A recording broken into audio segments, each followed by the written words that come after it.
our belief systems. We do it to ourselves. At some level, we have to take responsibility for ourselves. As easy as it may be to point the finger at the ruling elite, and there's no question, justice must be served, we must also recognize ourselves as a part of the problem through our own beliefs, herd mentality, and lack of mindfulness and unwillingness to strive for wisdom. If we wish to truly be a part of the solution, I know you've heard this before, but it's more serious than ever. Be the change you wish to see in the world. As Bruce Lipton has demonstrated with his groundbreaking work in epigenetics, our very beliefs affect our biological systems in deep and very impactful ways. If we can believe we can live a happy life, then we can. And if we believe that it's impossible, then we actually shut off ourselves and our bodies from receiving and experiencing satisfaction. Further, people will often try and rope their friends into their belief systems in order to validate their own opinions and perspectives. And so what we're dealing with here is a mass field of consciousness that is trying to push its beliefs onto everyone else, and the truth is muddled and lost. Generally speaking, all of this unconsciousness keeps us small, and we do it to ourselves. The collective mindset often appears to lack any interest in education, learning, wisdom, or connecting with truth, and in this may compel us to outrageous levels of stupidity. Now, at some level, we must be able to laugh at ourselves, because humans are notorious for often doing very dumb things. And in today's day and age, these things are often captured on camera and shared for all to see, which fills up Reddit and YouTube channels to no end. For example, scrolling through Reddit's Our What Could Go Wrong channel will bring endless laughter at the ridiculous things that people do every day. Yet, it is also a clear reflection of our lack of ability to generally exercise a higher consciousness on a regular basis. If we really want to evolve, we have to do better. From the very top of the chain to the very bottom, it seems clear that there is a problem. At the beginning of this chapter, we said that there is a sickness running through the underbelly of human consciousness. And while we have explored the idea that this sickness may be perpetuated and inflicted upon us by a demonic consciousness, whether it's sick, twisted psychopaths, a reptilian species, or demonic entities themselves, the truth is that we actively perpetuate it by staying asleep, pessimistic, and disconnected. And such is the nature of this chapter within the conspiracy theory of everything. Upon exploring the spiritual path, we can see that we remain complacent due to the disconnection of our souls. For when we live just from the ego, we live as self-centered, materialistic, pleasure-seeking beings who do not actively perceive or care for the search for anything greater. The soul is the voice of truth, love, and compassion within you, the most authentic and highest version of you. It is the eye of awareness within your heart that connects you to everything, that sees and knows that all things are connected. However, in mass, there are so many who are disconnected from the soul and don't even believe that it exists. Thus, ideas like this are often ridiculed and demeaned by the masses, which further perpetuates the soulless body of human consciousness running rampant. A body of ego. Obviously, this makes it very easy for the elite to control the collective mind using all of the ways that we've explored, because we are not operating from a state of higher collective consciousness.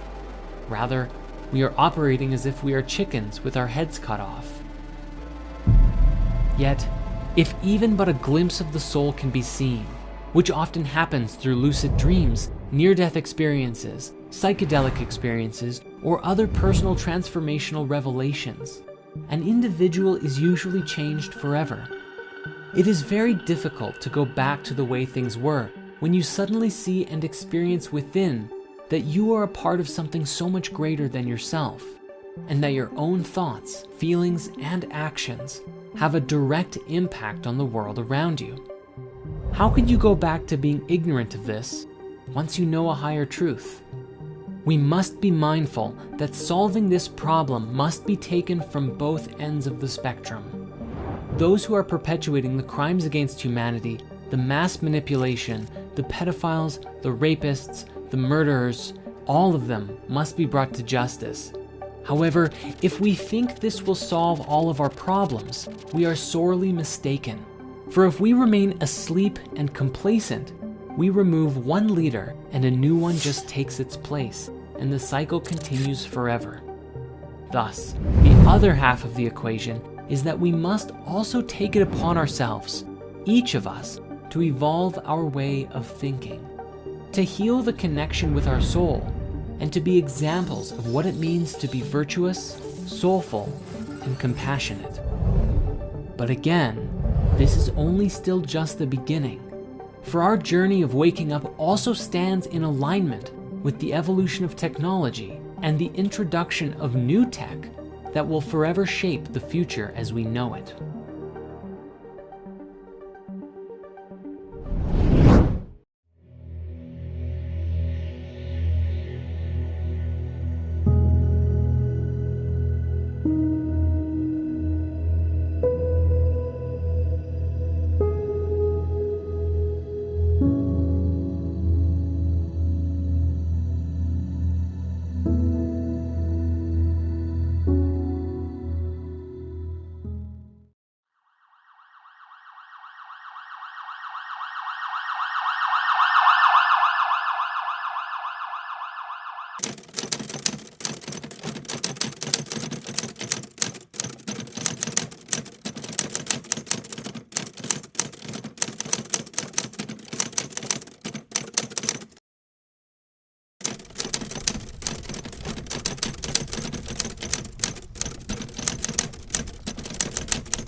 Did you notice any curvature while we were up there? Curvature? No. No, there's no curvature? It's just all flat.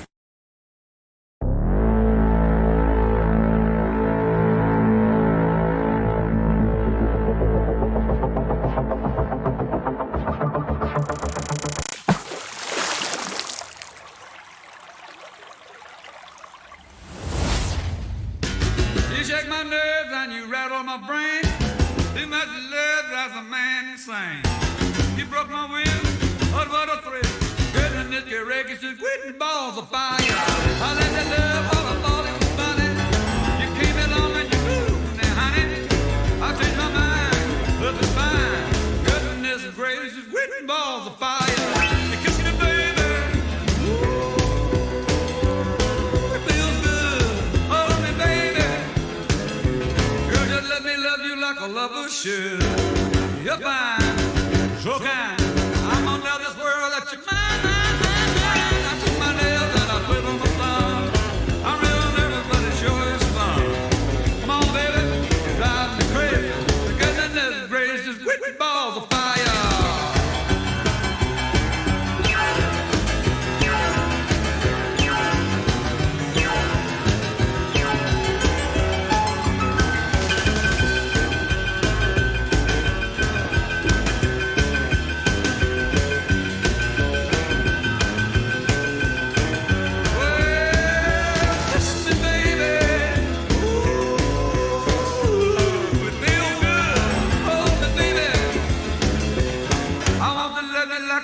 Should.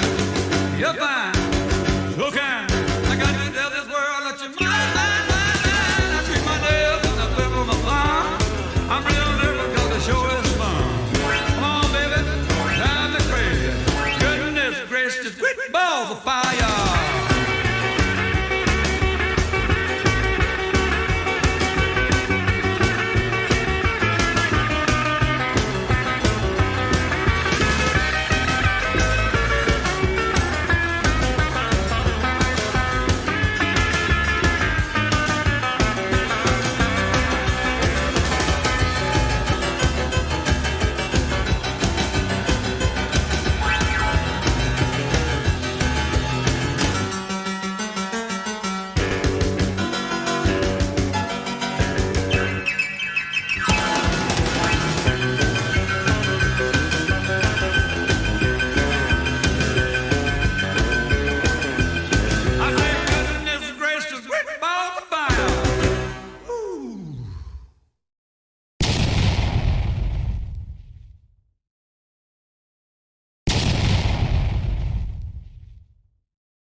Good morning, Mr. Phelps.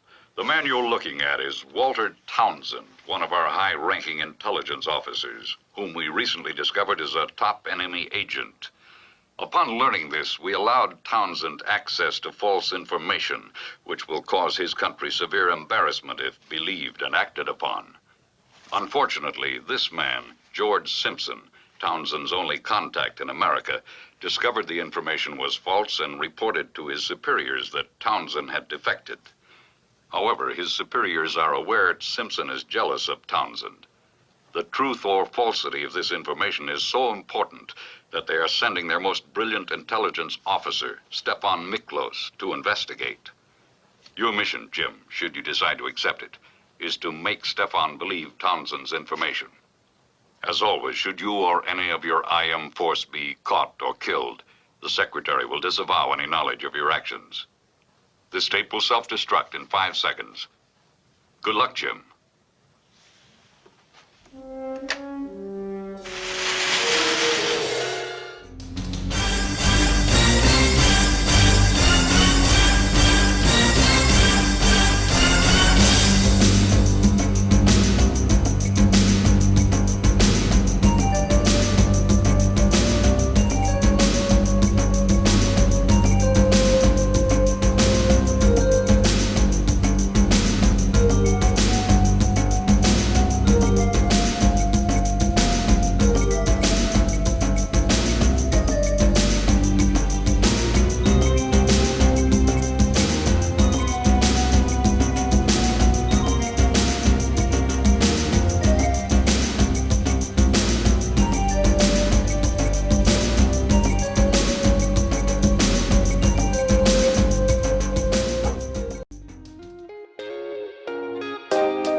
Tulip flower truffles, giving me the chuckles.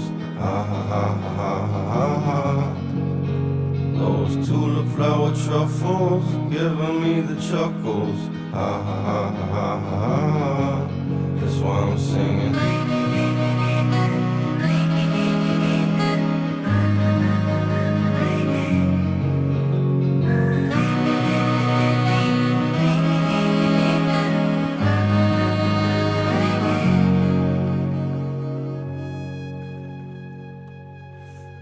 Insurance got me tripping, man.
You can always edit the Yeah. boring parts. I can get someone to do it, yeah. Put that in there. All but one of 270 pregnant women's babies. According to another source, none of them survived Pfizer's injection in 2021. The babies, I should say. We don't know what happens to the mothers. We don't know about the one baby We should know, but that was the only thing in the government's repertoire that they could have looked at to say, is this a good idea to recommend to pregnant women? Which they did. I've got pictures, I've got proof. I came here last year because I saw an ad, get vaccinated, get boosted. You're at more risk during the winter months, pregnant women. Yeah? That's why I came here. I found out about this study a month later. And I knew I had to come back here because I thought it was disgusting. I thought you couldn't advertise it. I wanted the communications secretary. Of course, it's a Sunday. He wasn't going to come out here, but I would nut him. And I think anyone in that building should be. They should vote on it. Otherwise, if they want to go and put our country under the cosh and get people to take things that are going to cause damage, which they know and they don't care, it's going to cause damage. They should know. If they don't, anyway, this is the crime of the century. Question mark. Yeah. Find out if this child's still alive, what's the condition of the mother. You know, you've got people in that building. You can figure this out. And this is a question. It's a question. Yeah. Call it what else you like. I'm calling it a question.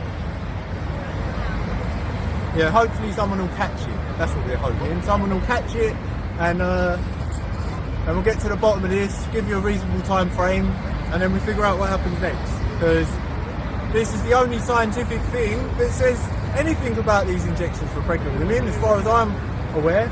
And killed every baby. Killed every baby. Question mark. Or did you? And how many more have suffered? How many more have died because you said that was okay? If you didn't know, you should have known. Now you know. Sort it out. And if you keep saying it, this building will fall to the ground. My name is Tony. And I'm from that way. That's all I'm telling anyone.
Welcome, it's London Man. In this segment, I will be going over Celestial Vault's Donda's Home, Kanye and Friends. Let's go.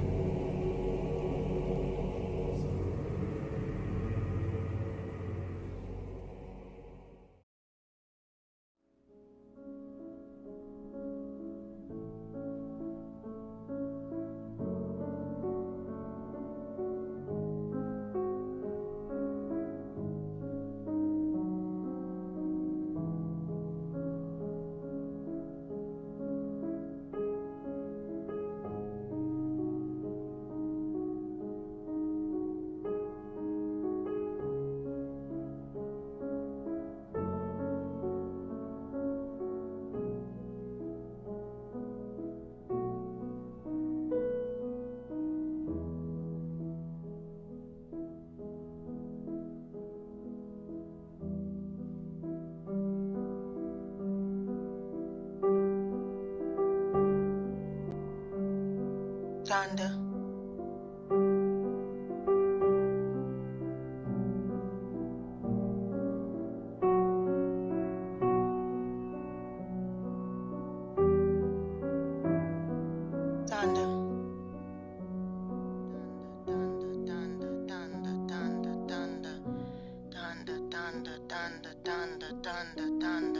It seems we are back again on familiar ground. Speaking of ground, has anybody stopped and thought about the ground we walk on? This place we call Earth has a very strange feeling to it. Once you lift the veil, it's like taking a look into Donda's room, knowing she's not at home. Since the last documentary, things began to fall into place. Adnod seems like a dream. If I'm dreaming, must be sleeping, or the consciousness is playing tricks on me. As I walked around Donda's house, nothing really left to have a look at, apart from a blue book. This book does not look familiar, but the title and description has caught my attention. Let's take a look. Chapter 1. In the beginning, Kanye created the heaven and the earth was without form and void and darkness. Now this sounds very familiar.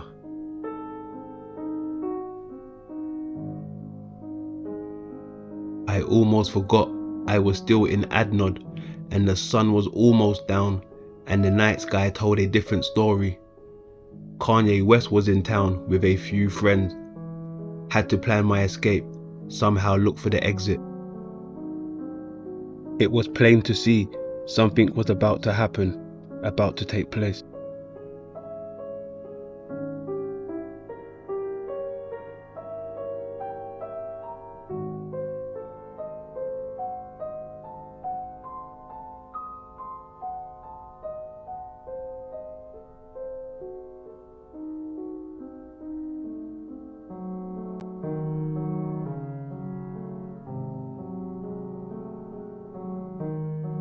My research had led me here.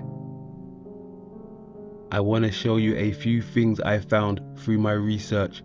Let's start with the word soil. Soil minerals, they are produced from rock parent material through the process of weathering and natural erosion. The process of soil sounded very plausible until I came across a word that had no use in this realm or my everyday life.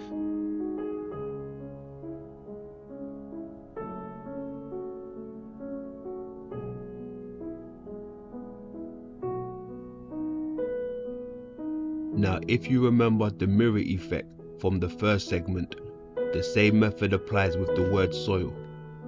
Now, soil would then become loyous. Let's take a look at the word loyous and the etymology. Let's go.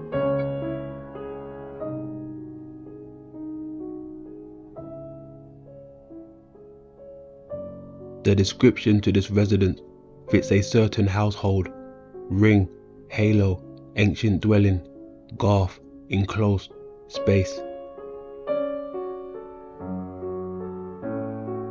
The more I researched, the more I came across words I've never used or heard before. Like the word rampart, which is used to describe a particular part of a castle. Now the etymology and the words which has been used to describe this place almost seem similar to some type of secure place or vault.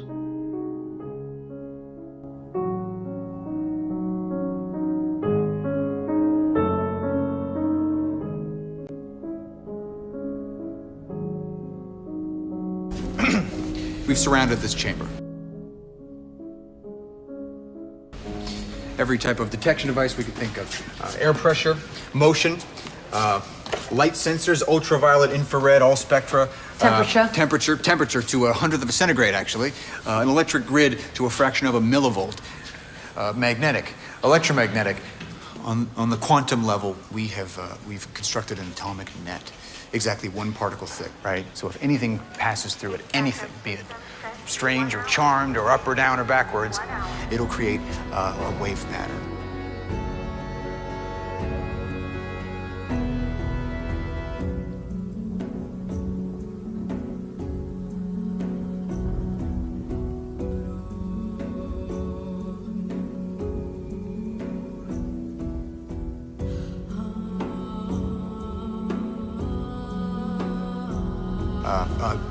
Measurable disturbance. The room is a vault, not of steel, but of detection. I'm happy for you.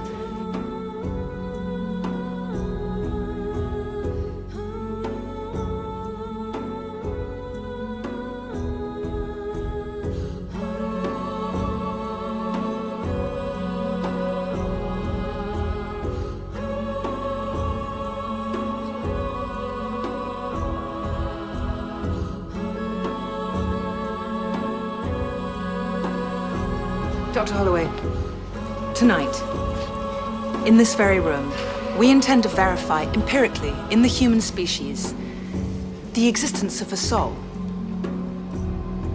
Nature does not know extinction. All it knows is transformation.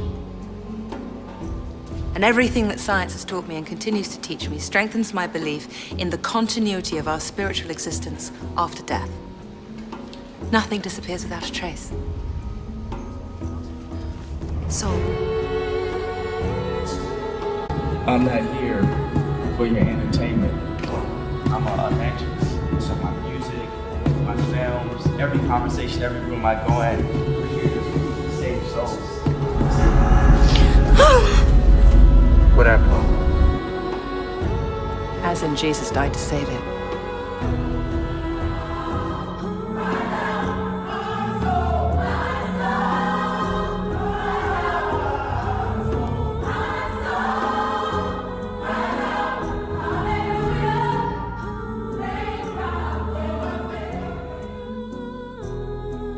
Doctor, your patient is not deceased. Not yet. You're not troubled by this? No. Actually, I think we ought to spend more time on things like this. Death, life, what came before, what comes after. It's basic. I agree. It's the fundamental things in life that get overlooked or taken away. Right from wrong. Back to Kanye and friends. The Baby is an American rapper and songwriter, 30 years of age. 2021, July the 25th, The Baby performed at Rolling Loud Hard Rock Stadium, Miami. During his performance, he made homophobic and misogynistic comments, also referring to the HIV and AIDS. He has since been cancelled. Compton rapper The Game, born November the 29th, 1979, 43 years of age, recalls awkward relationships with Kanye West over Kim Kardashian during the collaboration of the music track Easy, due to past music which The Game made back in 2019. And Hugh Warner, 53 years of age, known as Marilyn Manson, the only prominent figure in music to support Marilyn publicly has been Kanye West, who featured the musician on his album. Playboy Carti, Drake, and a few others also found their way to Adnod. I started to see a pattern within the rap culture. Getting cancelled could be ascending, so to speak. If these celebrities, rappers, athletes have claimed to have sold their souls, why would they want to save our souls? And where are they leading us to? It's like something is trying to get in. Oh my God, this is so much bigger than we thought. The hand of God reaching down to collect a wayward soul. Not the hand of God. That's not the hand of God. He is trapped. He's hanging there like bait, and something has come. Pleased to meet you. Won't you guess my name?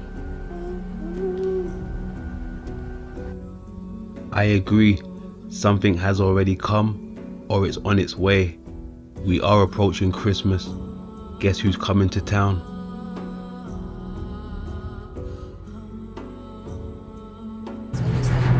There. It's inside. I must admit, Kanye West had the last laugh. He knew exactly what he was doing with his fashion and moon boots.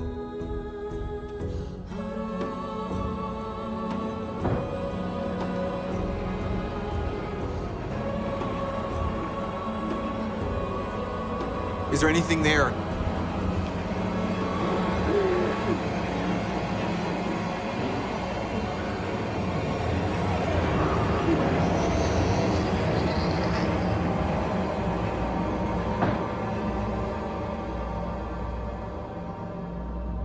No.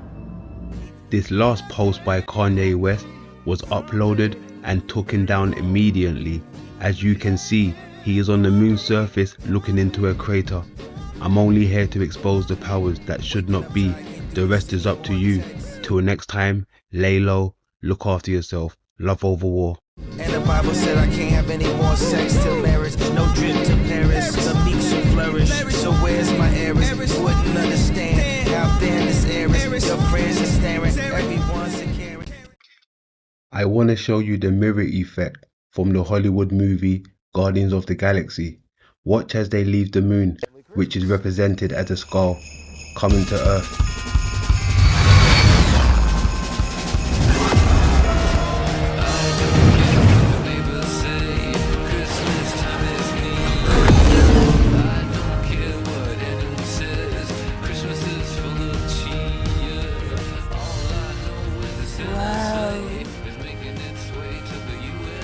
I wonder which one belongs to Kevin Bacon.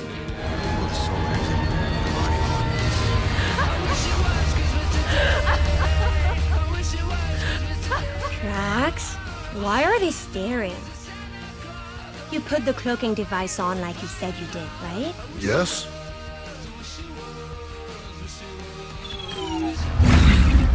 I can plainly see that you just did it right now in front of me. No, I didn't. Yes, you did. No, I didn't. I wish I brought Groot. So, we'll go down into the city and ask people where Kevin Bacon is. Do you think Kevin Bacon is the leader of the world or just to most people? I think everybody. Oh, I'm so excited.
Meet Alice.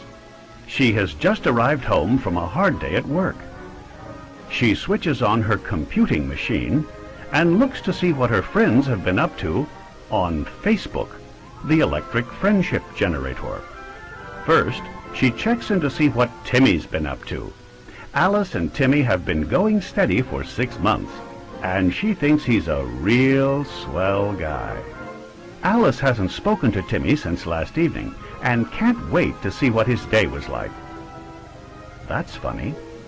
At 2:05 this morning, Timmy changed his relationship status from in a relationship to single. Even more curious, he became friends with Donna Whitehouse at 2:07 a.m. Timmy just bungled rule number 1 of Facebook relationship etiquette. Don't change your relationship status without consulting the other person. What a dope. Alice decides there must be some sort of mistake. The Timmy she knows would never disregard her feelings this way. She sends him a note to see if it was a mistake.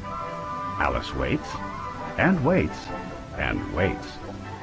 Alice is tired of waiting, so she decides to stick it to Timmy. She uploads and tags a few embarrassing photographs of Timmy, but Alice just broke Facebook relationship etiquette rule 2. Don't post embarrassing photographs of other people. Shame on you, Alice. It looks like Timmy has posted some messages on Alice's wall. I can't believe you posted those photos of me. Sorry for being such a square. Baby, are you there? You've just broken Facebook relationship etiquette rule number 3. Be discreet when posting messages on another person's wall. Alice doesn't take the bait. She removes Timmy's posts and tries to move on with her life. That's interesting. Timmy has been very busy on Facebook making friends with all of Alice's friends. Who would want to be pals with a grody jody like Timmy? He has violated Facebook relationship rule number 4. Don't steal other people's friends. Cool it, Alice. No one's going to date you if you get frown lines. Alice is fed up, so she creates a group called Timmy Gordon's A Real Wet Blanket. According to the group's description, Timmy cries over spilled milk. Timmy buys things not made in the USA. Timmy wets the bed. And Timmy is a communist. Be careful, Alice. This is clearly in violation of Facebook relationship rule number 5. Don't start hate groups. Nothing good can come of this.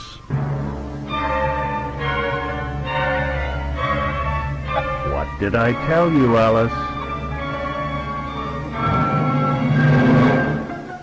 Timmy is in the slammer, and Alice is ashamed. All of this could have been avoided by following the simple rules of Facebook etiquette.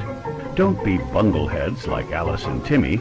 Have good Facebook manners, and the electric friendship generator will be more fun for everyone.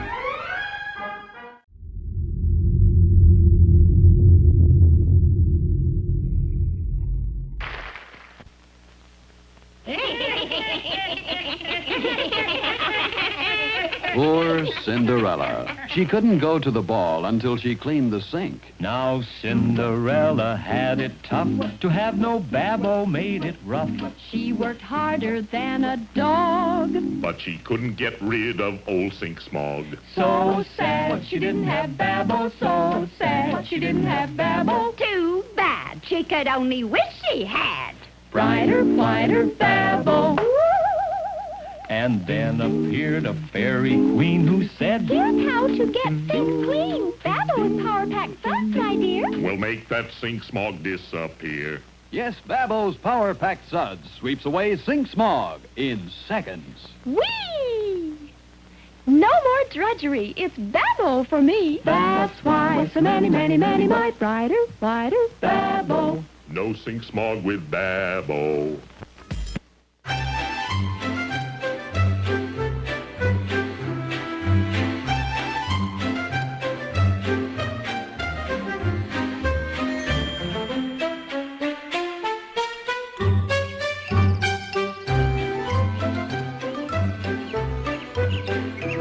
School's out for the day, and some of the gang is headed off to old Mr. Johnson's vacant lot to throw the ball around. Not today, fellas, Billy tells them. I've got a homework assignment. Good job, Billy. With career day coming up, Billy's head is spinning with possibilities. What kind of man will he become? Look, Billy, it's Sister. Billy sometimes wishes he had things as easy as her. All she has to worry about is being pretty and social and making a good wife someday. Come now, Billy. You know better than to compare yourself to a girl. Of course you'll have to work harder. This is the way things are, because this is the way things should be.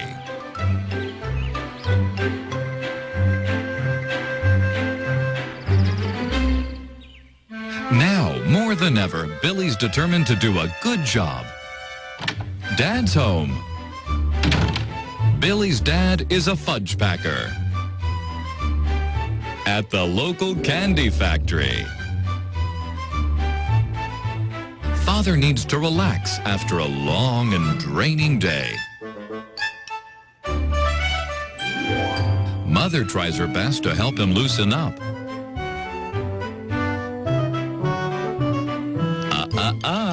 Dad likes to do his own teabagging.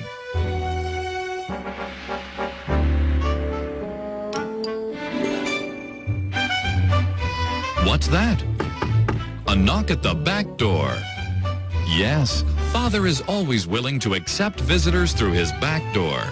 But Mother has to remind him his work is done for the day. She'll take this one.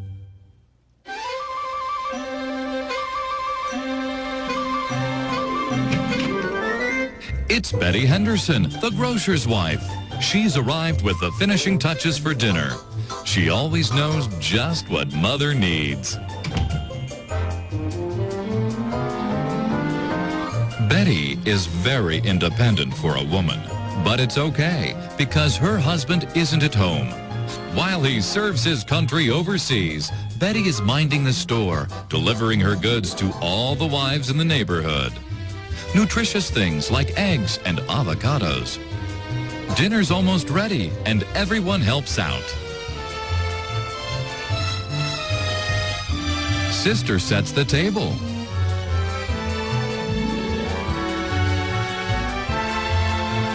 Billy pours the milk. And while Mother checks the bird, Betty offers some helpful hints on using the turkey baster. Oh, be careful, Billy. You'll spill on yourself before dinner. Say, don't you have homework to do?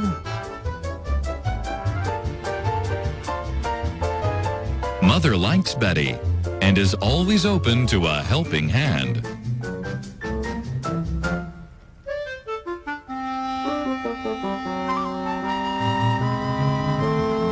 Oh, thank you, says Mother.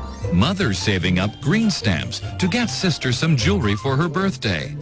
Boy, will Sister be surprised. Why, she's asked just about every boy in town to give her a pearl necklace.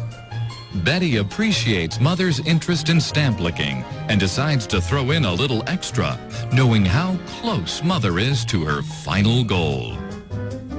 Betty is good at her job. She has a knack for fulfilling the needs of each and every housewife on the block. And now it's time to enjoy a healthy supper. No matter how long and hard a day Dad's had fudge packing, he's never too tired to toss the salad. Dinner time is family time, a chance to share the events of your day.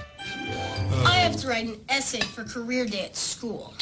Why, Billy, that's an important assignment. What do you suppose you'll write about? Golly, I don't know. When I grow up, I'm not sure if I want to be a policeman or a cowboy. Huh. Well, when I was your age, I was in exactly the same boat. Policeman or cowboy. Maybe a construction worker or even an Indian. It wasn't until I was a few years older that I knew fudge packing was right for me. Gee, Dad. I guess I never really knew what you did at work. Well, Father mentions that he rises at the crack of dawn. He comes early 5 days a week to the Creamy Pleasures Candy Factory, where, as a head supervisor, Father has several men under him and likes to stay on top of things. He knows there will be less friction if his men work together as a well-oiled machine. Father is a courteous boss. He knows Mr. Stevens appreciates the gesture of having his stool pushed in. But he also understands that it's important to maintain his position, and he must be a little rigid.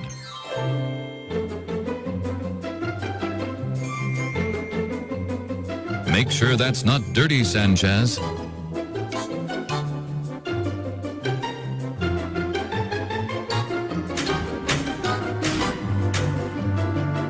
Yes, Father father keeps a tight grip on things and in the end is satisfied each and every day.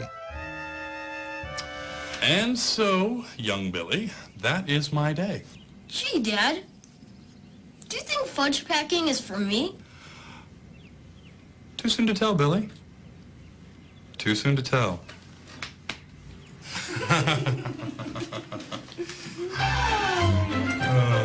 Yes, indeed. Look for these other modern knowledge educational titles. Thalidomide, Wonder Drug of the Future. Why do we have colored people? And there's no room for that kind of thinking in a free country.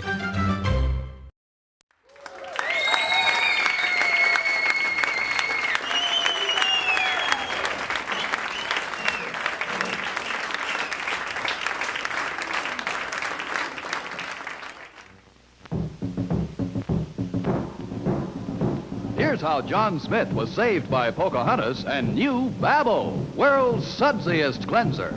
Oh, Pocahontas worked so hard she couldn't see in her backyard. The Captain Smith was in distress. While she was stuck with Sink Smog's mess. Too bad she didn't have Babbo, so sad she didn't have Babbo. Poor John, he was wishing she could have Brighter, whiter Babbo. Then appeared a medicine man who said, The cure is in this can. Babbo's Power Pack Suds Papoose Will make old Sink Smog vamoose. Yes, Babbo's Power Pack Suds sweep away Sink Smog in seconds. Babbo saved me. Now I'm free to save John Smith. That's why so many my brighter, whiter Babbo. No Sink Smog with Babbo.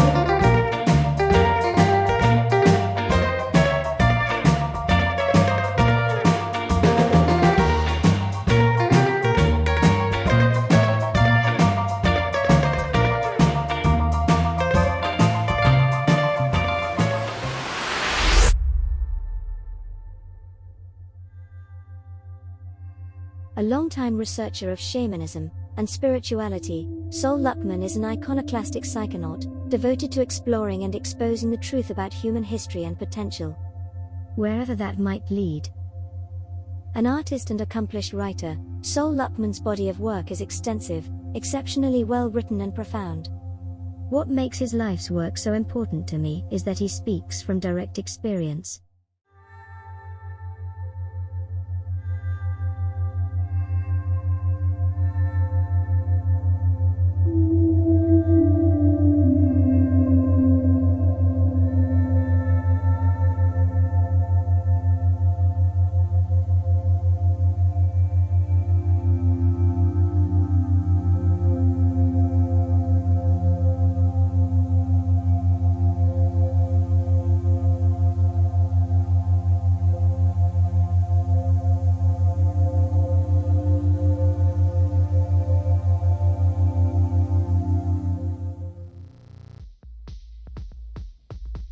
You Might Be a Cult Member If, by Sol Luckman. There's a cult sucker born every second. Some would say that society is a cult, one designed to entrain through a variety of means, both subtle and not so much, its members to restricted expressions of thought, belief, and action.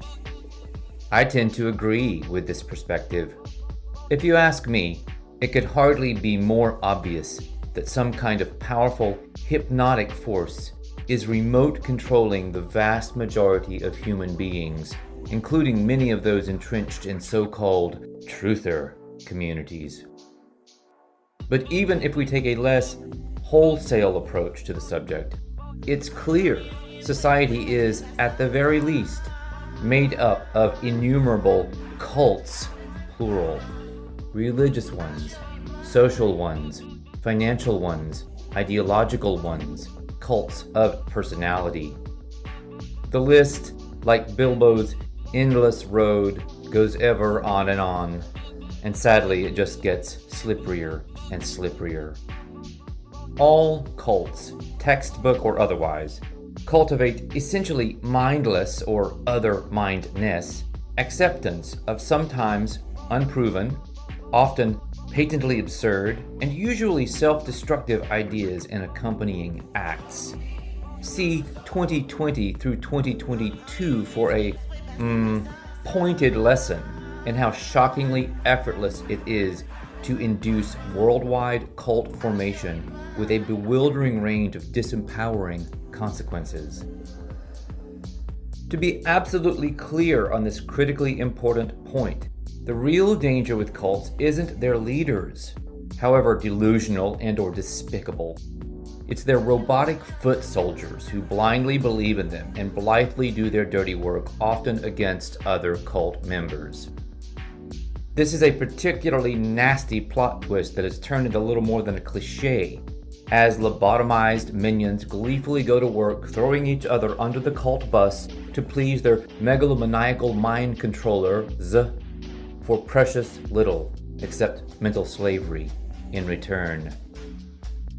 In addition to these few words, I offer the handful of darkly humorous memes sprinkled throughout this short video as possible points of departure for your own exploration of your personal relationship to cults and cultishness in what strikes me as their golden age.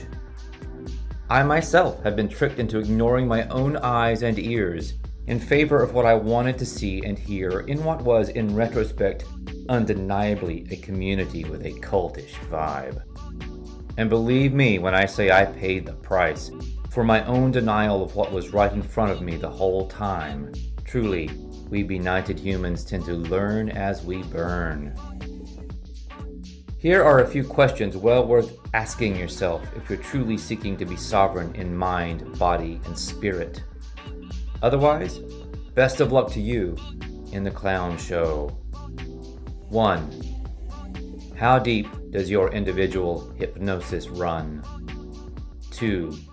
Where, how, and to whom have you given away your power? And 3.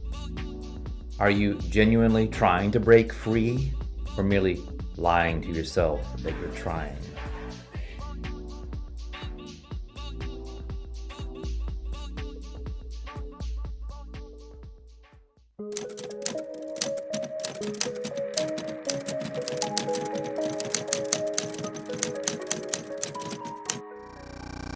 Government officials report the virus is not airborne, but can be transferred through contact with blood and other bodily fluids. The virus is uncontrollably violent, and also somehow seems to be reanimating the dead. When asked, a White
we've been seeing, and we've seen some, the Italian government telling people in certain cities not to go out during certain times, might we see other countries doing the same? And what should people who are planning on going on holiday there be doing? Well, I mean, obviously, residents who live there are probably a little bit more sun savvy than we are, and they know, you know, in Spain they take siestas and avoid the heat of the day.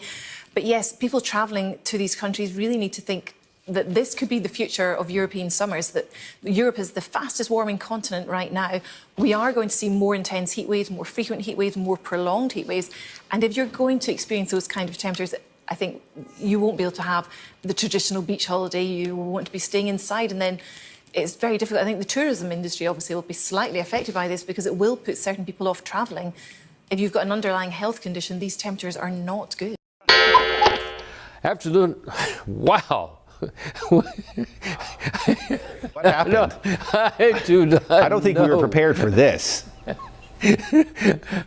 Why did we get a warning? I didn't know.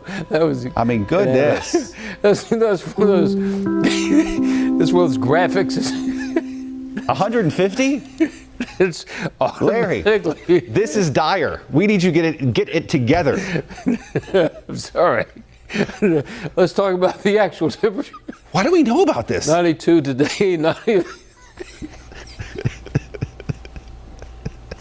That's my favorite thing. We better get a check on the commute. Ruby, help This me. Amazon driver is about to get a refreshing surprise as he makes his rounds in the blazing California sun. Homeowner has left a note inviting him to take a dip in the pool. Want to go for a swim? You are welcome to. And he does. He puts his phone and keys on a table and dives in. He didn't even take off his hat or Amazon vest. In the great heat wave of 2023, this Good Samaritan noticed his mail carrier in distress and ran to her assistance. She tried to pick up some packages and she kind of stumbled when she did that.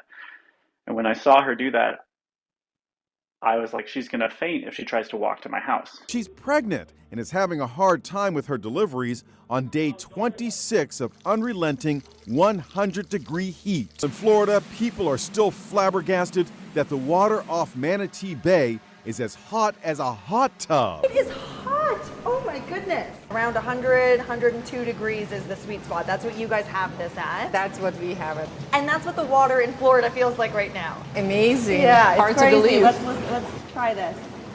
I mean, that's crazy that the water in Florida feels like this hot tub. Got that feeling you're being watched? You probably are. It's not just CCTV, AI could be watching too. All cameras should have picked me up as I walked through the front door. Yeah. So if you were the security guard and you discovered that I'd stolen something, you would go to this and find me. Yeah, look at the system and I'd know what time you've walked in, so I'd be able to find your face. Stole a load of steaks. And ran out. I'm a suspect. A case of mistaken identity, I assure you. A suspect's biometrics are stored by FaceWatch for a year. If they return to the shop, their presence will be alerted to staff. And for prolific thieves, or those suspected of taking a high-value item, the biometrics could be shared with other stores in the area. All legal under British law. But mistakes happen. Accuracy was 99.85% in June, according to FaceWatch. If you're put on a watch list, your information is held for up to a year because there's no real due process. This is all done by a private company, there's no police involvement, there's no direct evidence that anyone's actually committed a crime. So you could very easily be wrongly placed on a watch list and have your life really changed because some AI-powered technology has flagged you as a criminal, which you aren't. I don't want my face to be recognized. I'm just doing my shopping.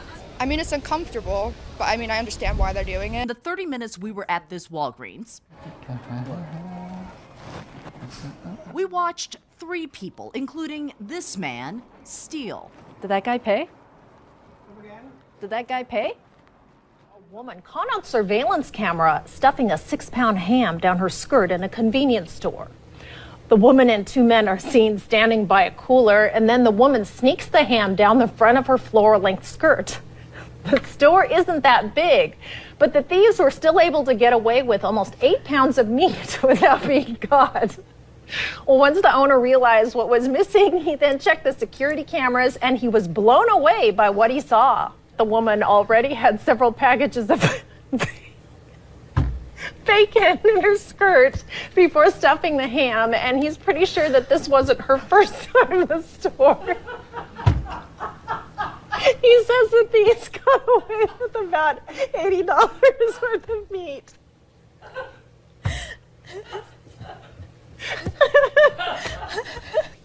And he plans to put a sign up banning baggy clothes to keep this from happening again. All right. Something straight out of a science fiction film. Sam Altman, the founder of OpenAI, has started a new project which can gift crypto tokens by scanning human beings.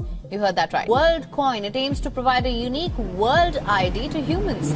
That will be done by scanning a human eyeball using WorldCoin's orb. It's a silver ball about the size of a bowling ball. The project has 2 million users from its beta period.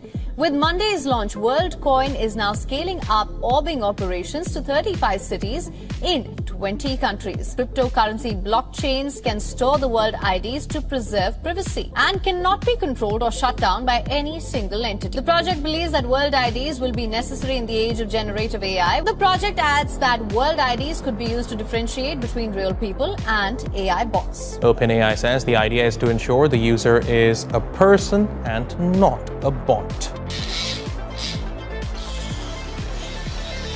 Also, I do believe the role of crypto is it's digitizing gold in many ways. The foundation of BlackRock is about hope. You invest for retirement because you believe tomorrow is better than today.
This morning locked in a heated debate following news the state is going electric, banning gas pipelines from being connected to newly built homes. A home that is free from gas look like? Consumers love gas. I love gas. And I think it's important to understand that we're moving towards an era where gas is not an option. But why is gas not an option? We're moving in a new direction, and that is about a cleaner energy future within Victoria. And it's really important that we are educating and training the industry, but also the consumers. Don't consumers have a right to have a choice about how their home is powered? This is one of the really important parts of this, is about educating the consumer as to what are the alternatives and what are the options. Solar, be it around, there's new projects at the moment around hydrogen, for the purposes of housing, there's also obviously electricity as well. And industries are looking at all different alternatives that are greener. Going all electric will save a new homeowner $1,000 off their energy bill each and every year. And if they've got solar panels, it'll save them $2,200 off their energy bills each and every year. What this is clearly about is not about the climate. This is not going to do one thing for climate change or to save the planet. This is all about control. It's all about a group of politicians that like to control what you can do, what car you can drive, where you live, how you live, in this case, how you even heat your home. That's what this is about. Even if you were to shut off all use of gas in Victorian households, it would save 6 million, tonnes of carbon emission a year. That's about the same as one coal-fired power station. And China's building 2 of those a week. So this will abate the emissions that are coming from just the new coal-fired power stations in China for just half a week, and that's if we remove gas from all households in Victoria. This has got nothing to do with the planet. It's all about politicians wanting to control your lives, and we should say no to it.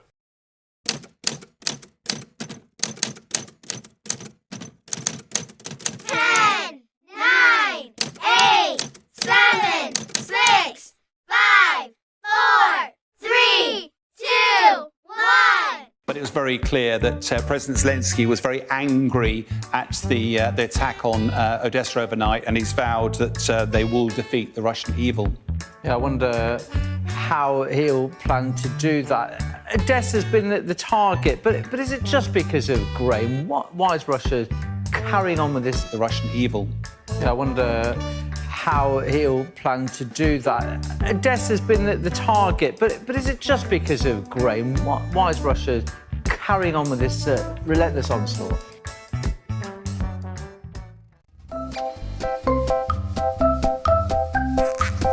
She's the hottest influencer on social media, with guys around the world sending her marriage proposals.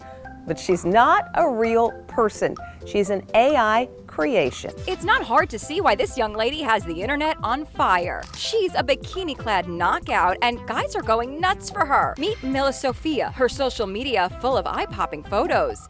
Now, hold on to your hat. This blonde bombshell is not a living, breathing person. That's right, you're looking at the work of artificial intelligence. Every aspect of her ravishing looks are computer-generated. And that has some of her online fans upset, saying they've been hoodwinked after trying to win her affection. You're a beautiful young woman. Your beauty really dazzles me. I adore you. $1 million smile. Those are just a few of the compliments from guys who didn't realize she's a computer image. Mila isn't trying to bamboozle anyone. Her website says, I'm an AI-generated virtual influencer. But who's reading the small print? People say the financial crisis happened because it just got too complicated. And it's all because of the maths. If we took maths out of the equation, it'd be much easier. Couldn't we use something else instead of numbers? I think that actually you're right in a way, that there is too much maths in the way that people think about the economy. And one of the things that occasionally goes wrong is that economists think that they can build. Let's go, girls. Sorry about that.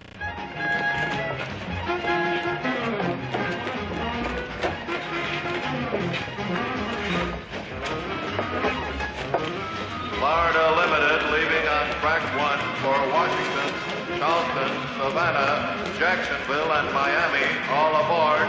All aboard!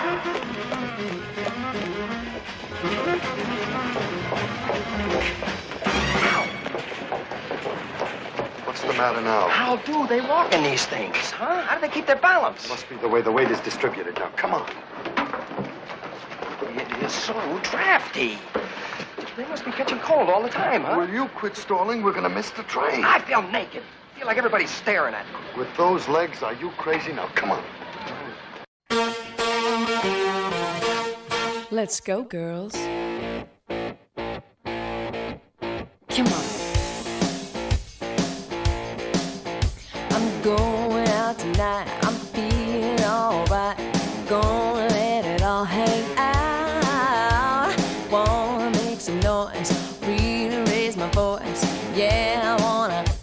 shout. No inhibitions, make no conditions, get a little out of line.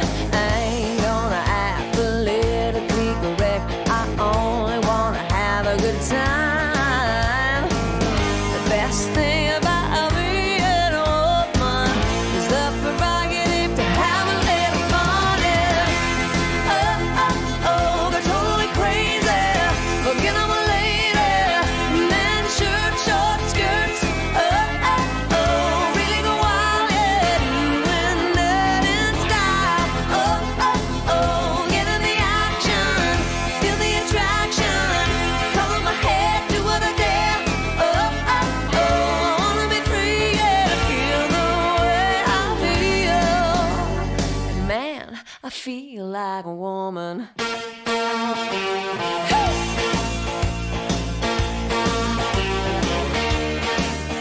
The girls need a break tonight. We're gonna take the chance to get out on the town.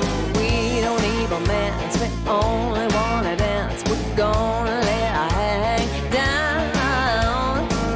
The best thing about being a woman is the prerogative to have a little fun. Oh, oh, oh, they're totally crazy, forget I'm a lady.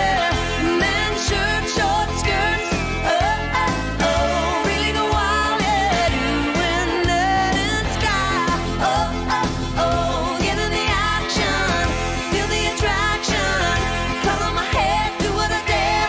Oh, oh, oh, I wanna be free, yeah, feel the way I feel. Man, I feel like a woman.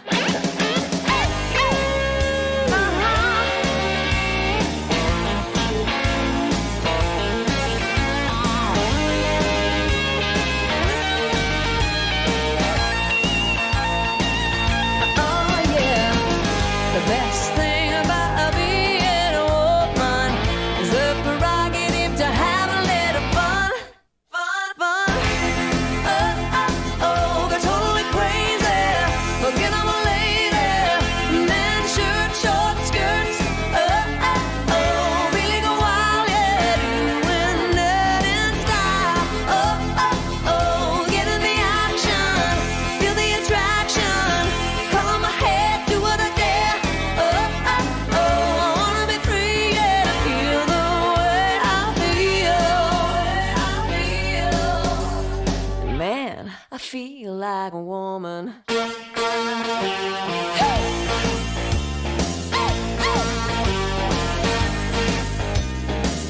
Oh, yeah, yeah, I get totally crazy.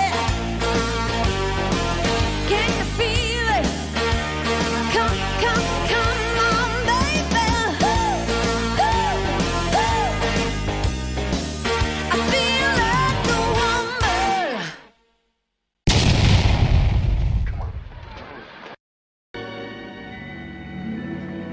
I called Mama.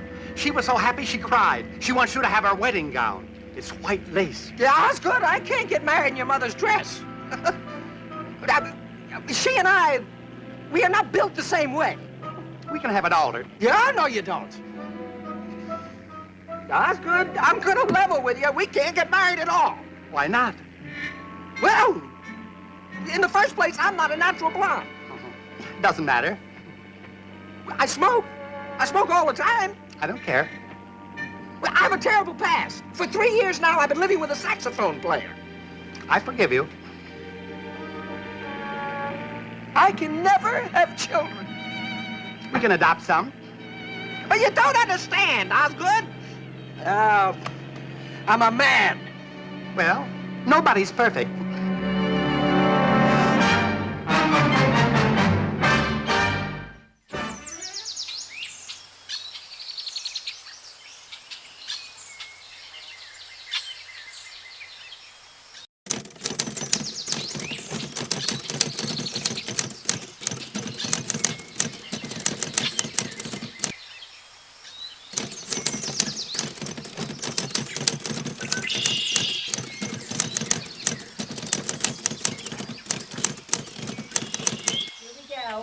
remember I said I wasn't going to be posting anything else unless new things come into me. So I've been working on this a little while, and we're going to be talking about this subject because it's quite large. Okay, first off, what are we in? We're in a simulation. We're being projected into this simulation. So let's take a good hard look about what's going on in this simulation, what's happening to us in our, for lack of a better word, physical reality. So I'm going to bring up my old picture so I can reference this from the beginning. I had done a video on this, and we're going to start from here once more. So please go watch my video where this is on the thumbnail about the cosmic egg and where we lie inside of the cosmic egg, or I should say on top of, with our little snow globe, which I'm always going on and on about. So before I get into the diagrams, I wanted to discuss a few things to think about before I go into this. One, double rainbows. We never used to have them. And I've done videos on this where I talk about being double domed, which is why we're having a double rainbow. If you take your hose and you spray it up when the sun is there, you can see the double rainbow actually in the water. Yes, sweetie, I see you came in. Okay, that was Tiger. The next thing is, what is that? Chicken Little, the sky is falling, the sky is falling. We now have a 2-layer atmosphere where before it was only a single layer. We have the low layer, which clouds look like they're really low to the ground now, and I've done videos on this, and then the upper atmosphere. And of course we have the double chemtrailing for both skies, because it is 2 skies. We have the lower atmospheric geoengineering and the higher atmospheric geoengineering chemical trailing. So that's another thing to look about. And there's little things all through our reality, which are the Mandela effects, where you just know it was this way and now it's being presented this way.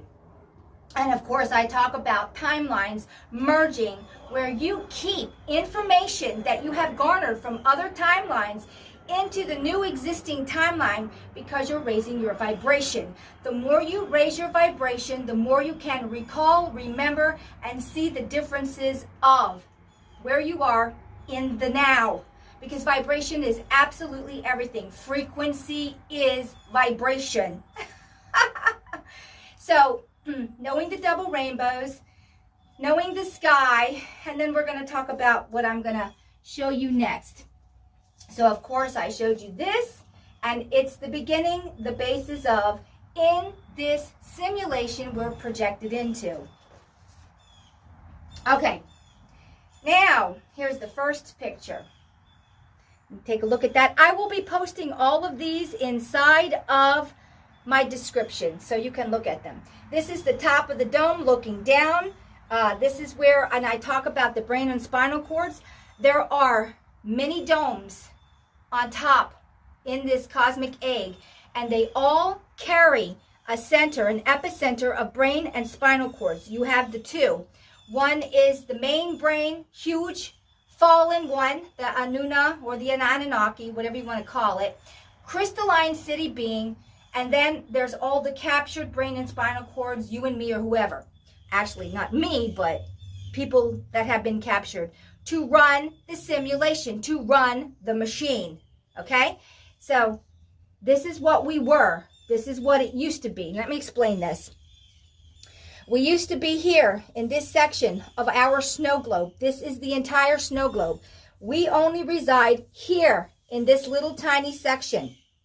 All of this is unknown to us. It's still in the snow globe, but it's unknown to us, supposedly. Although we're waking up, we're becoming enlightened, and we're realizing there's so much more to our individual snow globe, let alone the entire cosmic egg. So we are here in the green. That's where we were. And I will stress were. So let's go to the next diagram. Very simple. Let me get this straightened out. We are no longer in the same place and space in this simulation. This is now deleted like you were going to go and delete a computer game and reprogram it. This is where we are now in this red section. Everything has been transposed over here.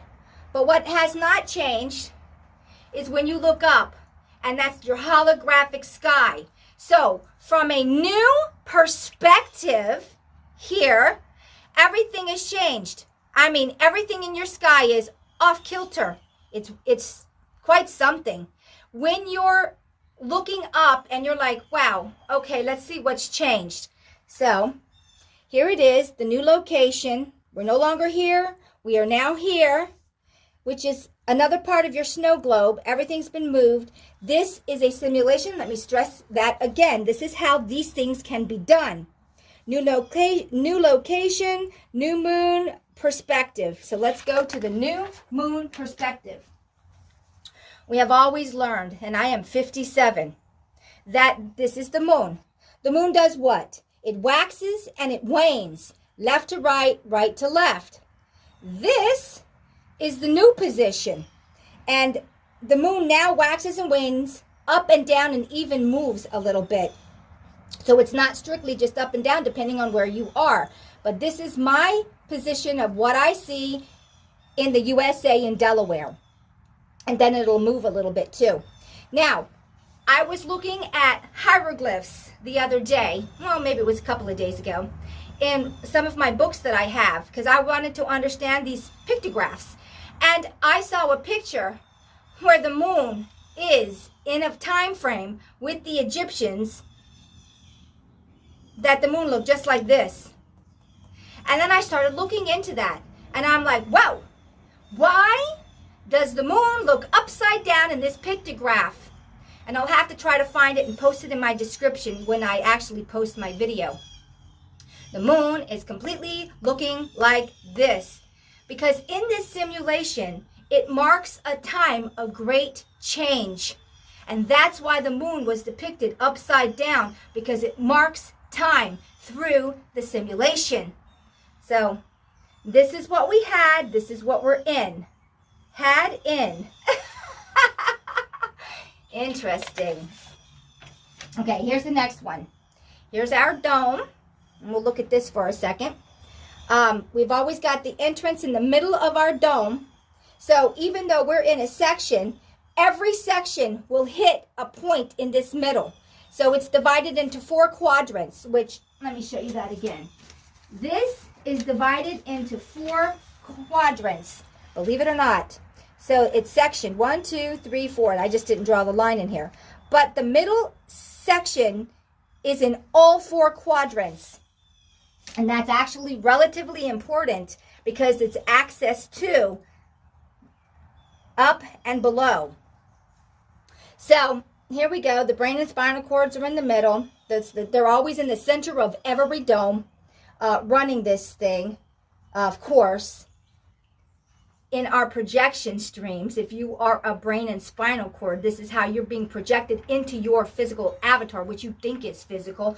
Remember, frequency, depending on the amount of frequencies coming into any individual thing, whether it be me, this house, a tree outside, a zebra, a giraffe, it doesn't matter, a lion, a cat, a dog, run in spectrums of frequencies holding that frequency, or you simply wouldn't exist, because this is a simulation.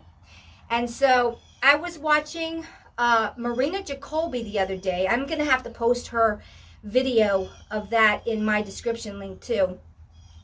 It wasn't on YouTube, it was on her own thing, because I had just found out that she has her own thing, and I started watching this 2 weeks ago. So she did one where a man did frequencies through the somatics, and running different frequencies with each somatic through frequencies, it actually produced a face of a human being. And I had seen this for a while, where each frequency, because there's a combination of frequencies that create our avatars, that create whatever. This is why you can also reboot these systems, because it is frequencies. And like a computer, because these are biological computers, these avatars, they can be rebooted to ground zero, which means that you can be rebooted back to youthfulness or back to ground zero. You could still stay your age if you take out some of the frequencies, but reboot it as if you were a newborn. That means no degradation. None of this being put in your body. It would be completely kicked out like you would do a virus because you're rebooting it. So, and it goes on and on. So if you've had problems or you had injuries, that could all be rebooted back to ground zero. You can keep your age. You can even put an age in that you wanted to retain. Say you wanted to be, I don't know, 30. You could go back to being 30 or 25 or whatever. It's your discretion. These are technologies because this is a biological body. And these are very capable of having. This is why you hear about some people who have lived for thousands and thousands and thousands of years, because they've learned how to manipulate the simulation, which this is in the sim. Okay, I'm digressing. So basically that, let's go to the next one. Okay, this is your factions. Here we go. Look at that V, always, it's always in our face. So basically one ancient, let me read this. Aliens, aka humans on the other side of the dome, including hybrids, land and water. Of course, we were talking about the cryptids. Cryptids are everything. We are a cryptid also. We are an original, but we've also been manipulated in many degrees. And I could go into, let me just veer off for a second here. Why are the Caucasians not indigenous in many aspects? Yes, you can go back and find a few Caucasians that were indigenous, but they weren't us either. So at one time when these big events came, these resets, we went underground and manipulation started so you could survive underground and things were genetically altered. That's why Caucasians have skin that can burn from the sun, because if you were indigenous and stayed on top, you wouldn't be burning. All the Caucasians, all of them at one time were indigenous.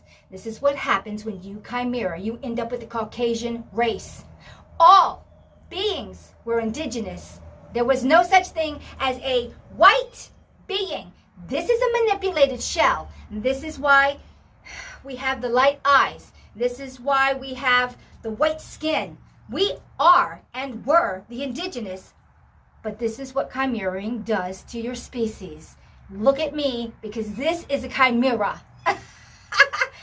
So when people are running around saying they're better than, they're this than, they're that than, that's ridiculous. Because we're all the same species, but we've been manipulated. We've also been manipulated where in our thinking processes, things were taken out, which is why I can just go down that road, but I'm not going to. I've done videos on that also. So let me stop digressing and go back into this again. Here we go. Okay, the brain and spinal cords inside Earthland AI. Of course, we know about that. Please go watch my videos on the brain and spinal cords. I introduced it with Adam initially. I had talked about it before, but just barely hit the surface. Remember, this is a simulation. So here we go again. Okay, the cabal equals the pirates, the East Indian Company take over humans. They're the ones that came from under the ground. They date back to being actually Egyptian. Let me say that again. The East Indian Company were the original Egyptians, supposedly Egyptian, but I see another name for them. It's not Egyptian, it's something else. But anyway, yes, so when those ones went under the ground, the Egyptians, what have you, and all the followers went down under the ground with them, that would be the Caucasians. Yes, or the Jews. Even though they would like to believe that they're not a part of the Caucasians, they're so stupid. It's a faction that got split in half. What I'm actually seeing with the Egyptians is they broke off from their main group and they became very satanic, and they were part of the corrupted Jew populace. And when they had gone under the ground, they started doing a lot of manipulations, which created these white avatars. And of course, even from there, depending on the consciousness that comes down into the avatar, is the split. There's a lot of them that the Jews, not all Jews, but the corrupted Jews, just like there's corruption in everything, I'm sure, in this reality, who believe that they are the ones, they're ridiculous. It's stupid because they don't even know their own history. And their own history is everybody was the same at one given time. And then the splits, the blah, blah, blah, blah, blah, blah, blah. And it keeps going and going and going. This is one day when they have the technology, when we have the technology, which the technology is there, but it's not given out because of where we are in this reality. We will be finding out, if you root it all the way back to the very beginning, everyone had the same whatever in the avatars, and the avatars were one thing. And then from there, the manipulation began, the experiments began, and then we started having all these different groups of beings, when in reality, there was only one. And they were the custodians of this reality for this Gaia. And then high tech came in, and let me veer off and talk about this real quick. I was watching a Alex Jones and David Icke thing that they had done for like, I think it was 2 hours or something, close to 2 hours, and all kinds of stuff started coming into me when I was watching that. David Icke was talking about the reptilian AI, which is on 4D, coming and being shoved back down through 3D. Now, this is what I saw that he doesn't know this, so I'm going to say it. When you're on a lower area, you run much faster. I mean, you're running fast, fast, fast. As you go up, it gets slower, slower, slower. The reptilian AI were initially on 2D. They are a Type 1/Type 2 civilization. Just because you're a Type 1, Type 2 civilization, they are the exception, doesn't mean that you're actually a higher energy being. So what the reptilians have done is they have created, with their Type 1/2 civilization, they had created technologies that I'm seeing that could artificially encase them in a frequency that would allow them to skip through the dimensions. This is how they got to 4D to begin with. They were getting ready to bust through 5D because of their technologies with AI. And that's when it got stopped, because by the time it was realized up in 5D, 6D, they already had done all this, because time runs so much faster down here than it does up here. It slows down the higher you go. So what I'm seeing is the 5D, 6D, 7D beings are slamming the reptilian AI back down to 2D. Well, they got them mostly out of 4D. They've completely stopped them off 5D. But here's the thing. They're trying to stay here in 3D, and it's not going to happen. It's not going to be allowed. They need to go back to 2D, because they don't have the true natural vibration that has been garnered through the heart, which is love, compassion, empathy, to maintain those Ds. There are rules in this simulation, and they have broken the rules. And this is why everything in this reality is a mimic of what is going on metaphysically into a more physical. So you see that they have tried, and they did conquer 2D, 3D, and 4D, and then they were going to go to 5D, and they were put down, the reptilian AI. Well, now you look into our reality, our 3D, 4D reality, because we're slipping into 4. We've been halfway in. It's like a foot in. Now we're halfway. So you see all these people from the cabal invading, letting groups of beings invade into established reality countries. And it is a mimic of what the reptilian AIs have done in the frequency dimensions. And that's a big one. So I needed to say that. So everybody, please go watch the Alex Jones. I might post that in my description too. Oh, I'm going to have a lot of things to post in my description. So let me get back to what I was talking about. I am so rambling on and on and on. No, we won't talk about that. This is going to be a really long video. But there it is in the nutshell. We are raising our own vibrations. We are waking up. The reptilian AI is being found out. This information is flooding in because it's time. It's time for us to wake up and say no more. We want the higher, better reality. And it's as simple as that. And this is what we will strive for. We will stay in our heart. We will use our logical mind. And we will combine them and be the ever gods we have always been. And that is the last thing I will say about this subject for today. I'm sure I'm going to...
Well, you play the tarantella, all the hounds will start to roar.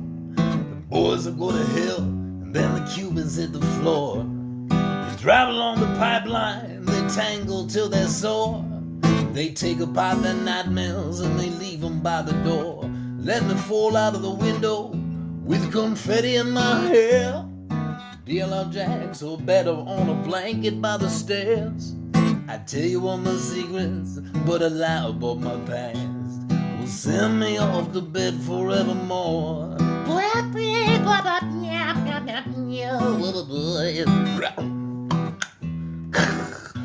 Isn't that show that play my theme song? I guess Daisy will have to do.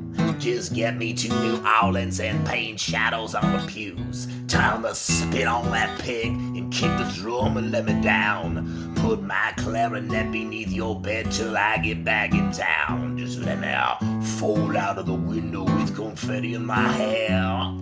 Dear Lord Jackson, better on the blanket by the stairs. I tell you all my secrets, but allow about my pals will send me off to bed forevermore.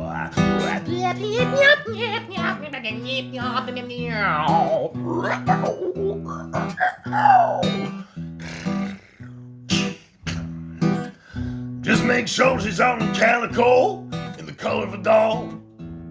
Wave the flag on Cadillac Day and a skillet on the wall. Come here, switch. Oh, hold your breath till the sun goes down. Write my name on the hood. Send me off to another town. Just let me fall out of the window with confetti in my hair. Deal on Jackson, better on a blanket by the stairs. Where to tell you all my secrets, but a lie about my past. Well, send me off to bed forevermore. Just let me fall out of the window with confetti in my hair. D-Love Jackson, better on a blanket by the stairs. Let me tell you my secrets, but a lie about my past. Yeah, send me off to bed forevermore. Send me off to bed forevermore. Send me off to bed forevermore.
There have been over 350 alien movies made and released since 1951. There could be billions spent on programming mixed emotions and messages in this one medium alone. Compared to that level of investment, the long-awaited fake alien invasion, to justify a global government, has so far been lackluster and lame. In order to demonstrate this channel's commitment to diversity, we have translated this intro for those who identify as aliens.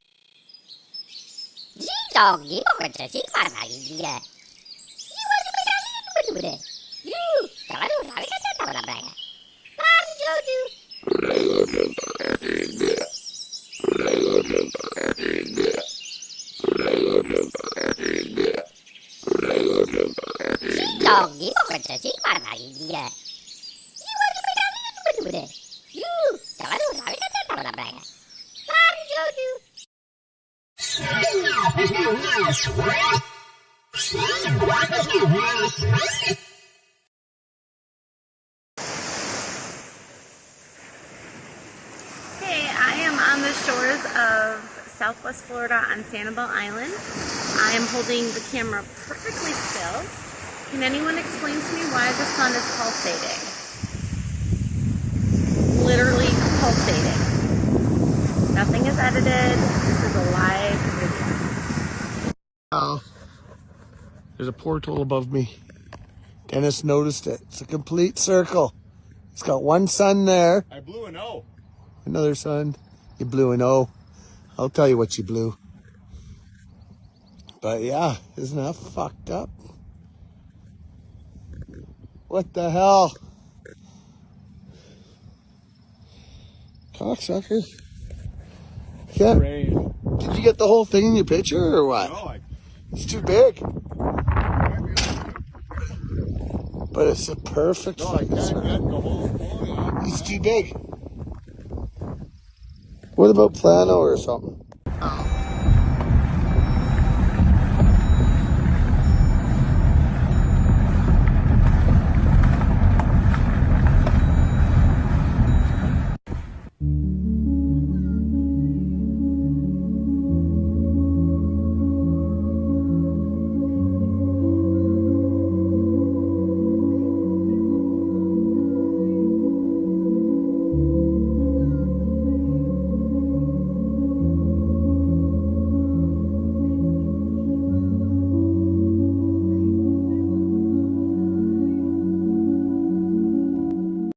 motherfucking shit right now. Fuck, I think the sky just broke. What the fuck happened with the sky?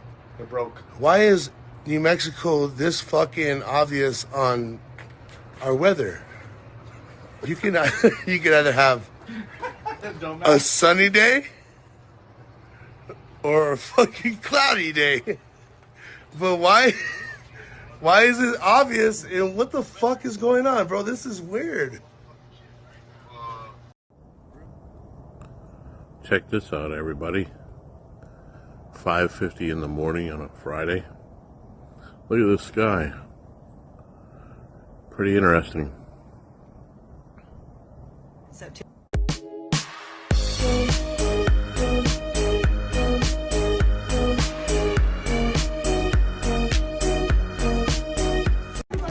Everybody knows something's up. Everybody knows.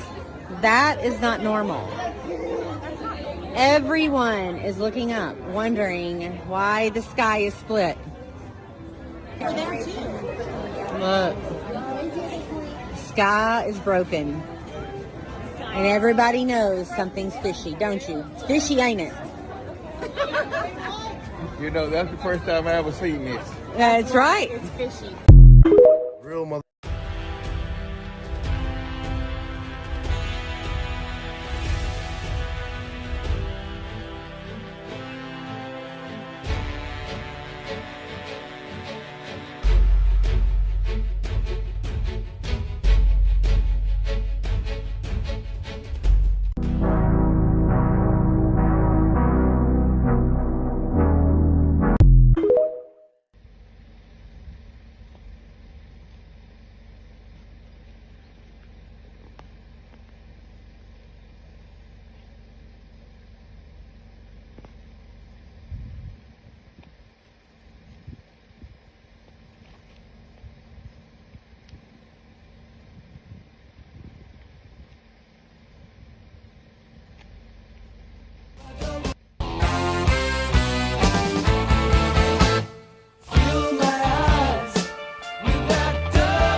¡Ea puñeta! ¿Qué carajos es eso, cabrón? Anda pa'l carajo. 导弹吗？这是？哇哦！哇，这啥？哇，好漂亮，像流星哎！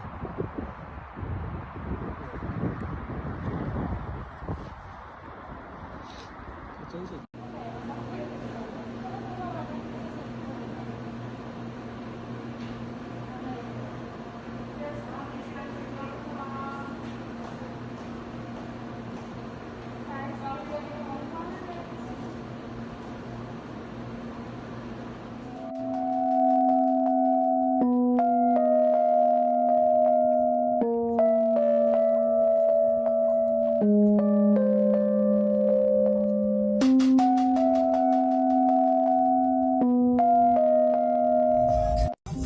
What is that? Let's go.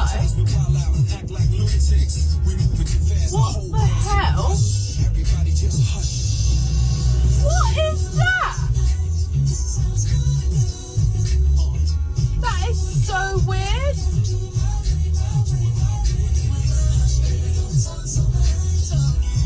Look at this.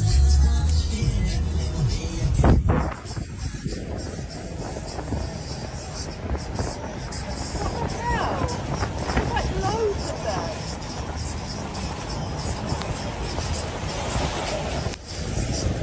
Look. What is that?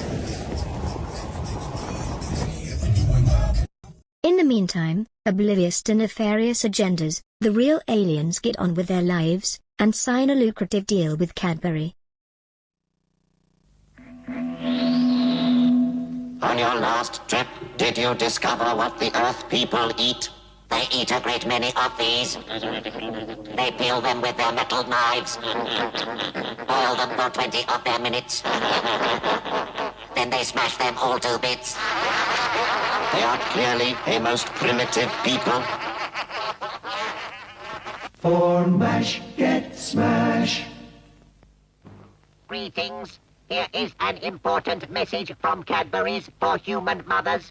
If you save up your empty smash packs and send them off with only 30 of your pennies, you can get a bendy toy like this. Ask at your shop or see the Radio Times for details.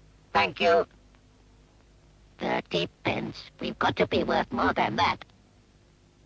For mash, get smash. After the day's labours, how nice to come home to the wife. A pair of slippers and a plate of Cadbury Smash. Because it's made of real potato pieces, it ensures a mashed potato with a taste that's unbeatable. That is good. And then what better than to curl up satisfied in front of your favourite comedy programme? And after peeling, boil for 20 minutes.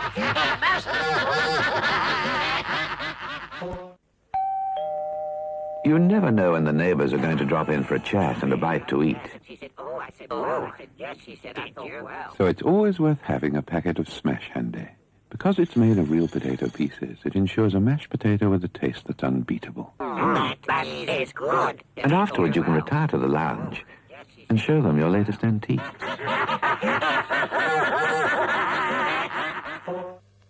These days, lots of busy mums are noticing that their favourite mashed potato rattles. This is because it contains the real potato pieces that ensure a mashed potato that tastes absolutely perfect. That is good. And we think you'll find nothing else will seem quite the same again. Today's young liberated woman has to learn many things. The art of looking beautiful. Selection of the best foods. The Cadbury Smash rattles because it contains the real potato pieces which ensure a mash that tastes absolutely perfect. And of course, no education would be complete without a study of primitive crafts. After a hard morning's workout, you'll need something quick and nutritious like Cadbury Smash. Real potato pieces that ripple with vitamin C and soon mix into delicious mashed potatoes. That was good. Leaving you raring to go for your afternoon session.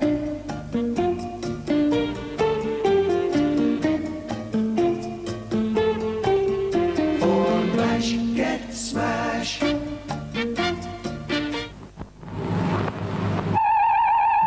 Captain, something strange has appeared on the Earth scanner. Let me observe.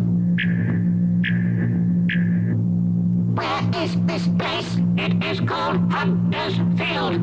Do you realize what this means, gentlemen? What does it mean? It means that there is intelligent life on Earth. To make sure your evening goes with a swing, you'll need Cadbury Smash and one of these. With Smash, you can conjure up a variety of dishes and still leave time to add the finishing touches to your outfit. What do you think? For mash, get smash.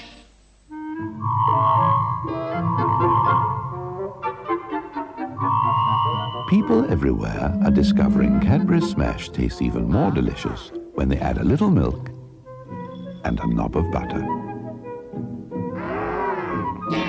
But to make sure of a regular supply, what better than to get your own equipment? Not forgetting, of course, the instruction manual. For mash, get smash. This little tin is full of 98% pure potato. So is this little tin. For mash, get smash. Don't forget to pack plenty of smash. There's never any decent food on planet Zog. Yes, of course, dear. Anything to declare? What's this then? We're going to have to analyse this. Oh dear, 98% pure potato. We're going to have to confiscate this.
Martin Leakers, the Holy Grail of the Great Reset, asks if you're awake.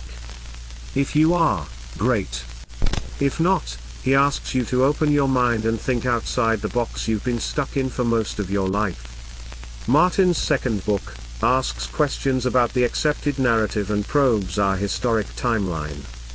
But, rather than make statements that cannot be proven, Martin asks intelligent questions. He delves deep into the cavernous lies that have been embedded in your mind as fact. With his experienced eye, Martin prizes open the subjects of art, architecture, war and religion, and many more, while he inquires about mankind's ability to create and build such beauty, while, at the same time, destroy it with such wretched horror. However, rather than doom-laden prophecies, which are a common theme among many books of this nature, Martin's work is different. His work is different in that, the further he probes, the more you begin to question the narrative yourself.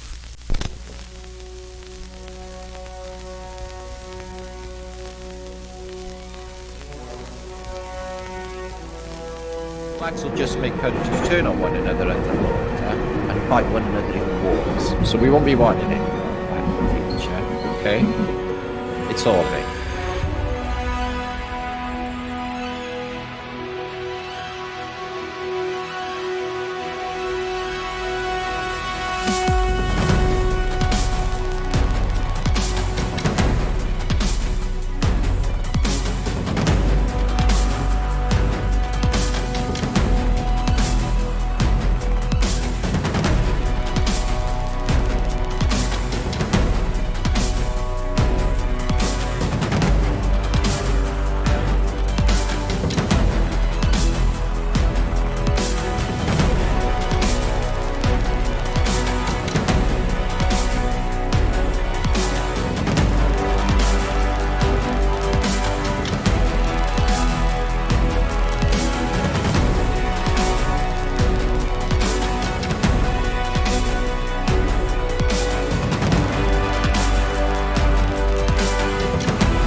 Okay, so there it is. The first time you'll see these two together. It's the first two of the series, the Holy Grail of Great Reset, and the first book, the Holy Grail of Flat Earth, which is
British today doing yoga, keeping fit, and trying to levitate. Check this out. Start with the lotus position, and we need to balance ourselves off the floor for a little while. Okay. Now if I take my arms away and I stay there, we cracked it. Okay. Okay. It happened once. I stayed up for a few seconds when I was younger. Okay, but I was a lot lighter then. Okay. Practicing this at home? Practice British yoga, keeps you way fit, guys. Okay. Right, I'm gonna take my arms away, and I'm gonna stay there, guys, okay? Maybe a split second.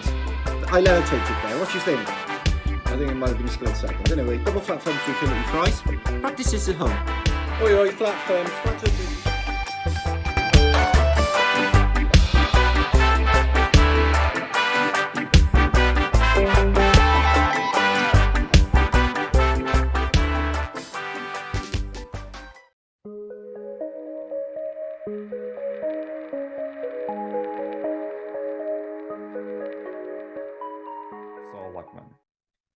Today, I'm bloody thrilled to have a real-life YouTube legend with me.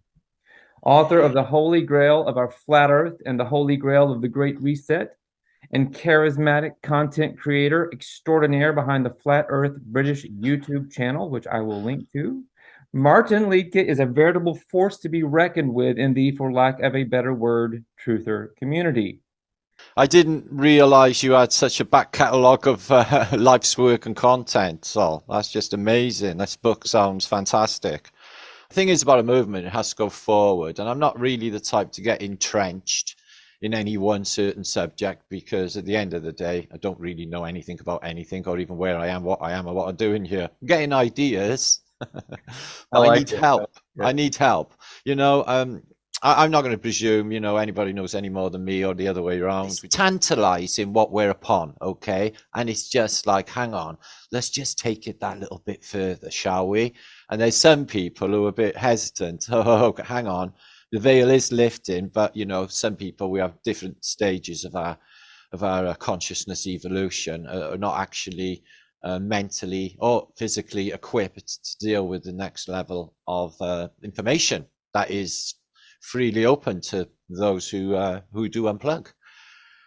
So learning, I'm just learning in the school every day. I'm enjoying life to the full. I've got the gift of being able to enjoy every moment, so that is fantastic. Yeah, you do. You have such a pleasant, light energy. I know that that doesn't keep you from going deeply into subjects and that kind of thing, but your humor and everything. And back in the day when I first started tuning into you, I kind of went the John Levi, Martin route through Dave Weiss into some other stuff, eventually into archaics, and so I've been really self-educating on on this wavelength for the last couple of years. And the first thing I liked about your channel was just what a character you are. You have the gift of gab, and I mean that as a total compliment. You just really just kind of do the stand-up comic routine on your lives and stuff, and while delivering all of this amazing information, which is a rare gift.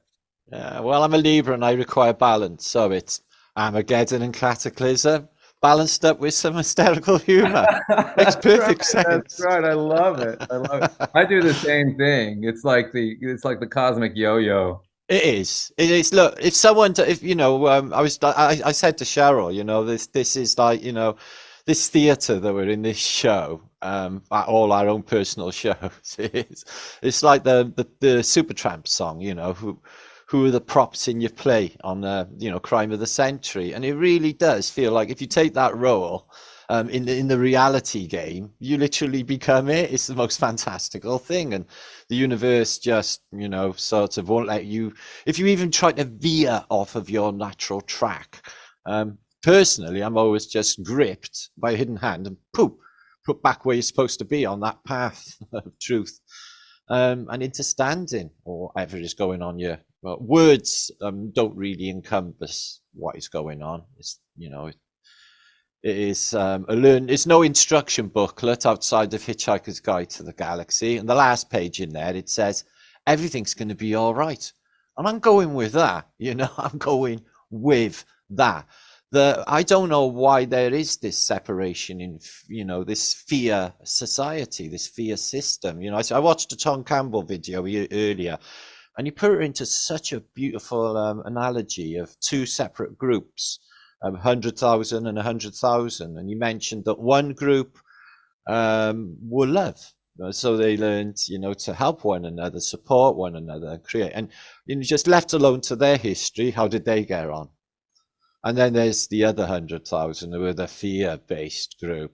And they're based on mistrust and gang sort of mentality, taxing everyone down. And well, they're left alone to their civilization. Let's see how they get on. And guess which civilization we found ourselves in?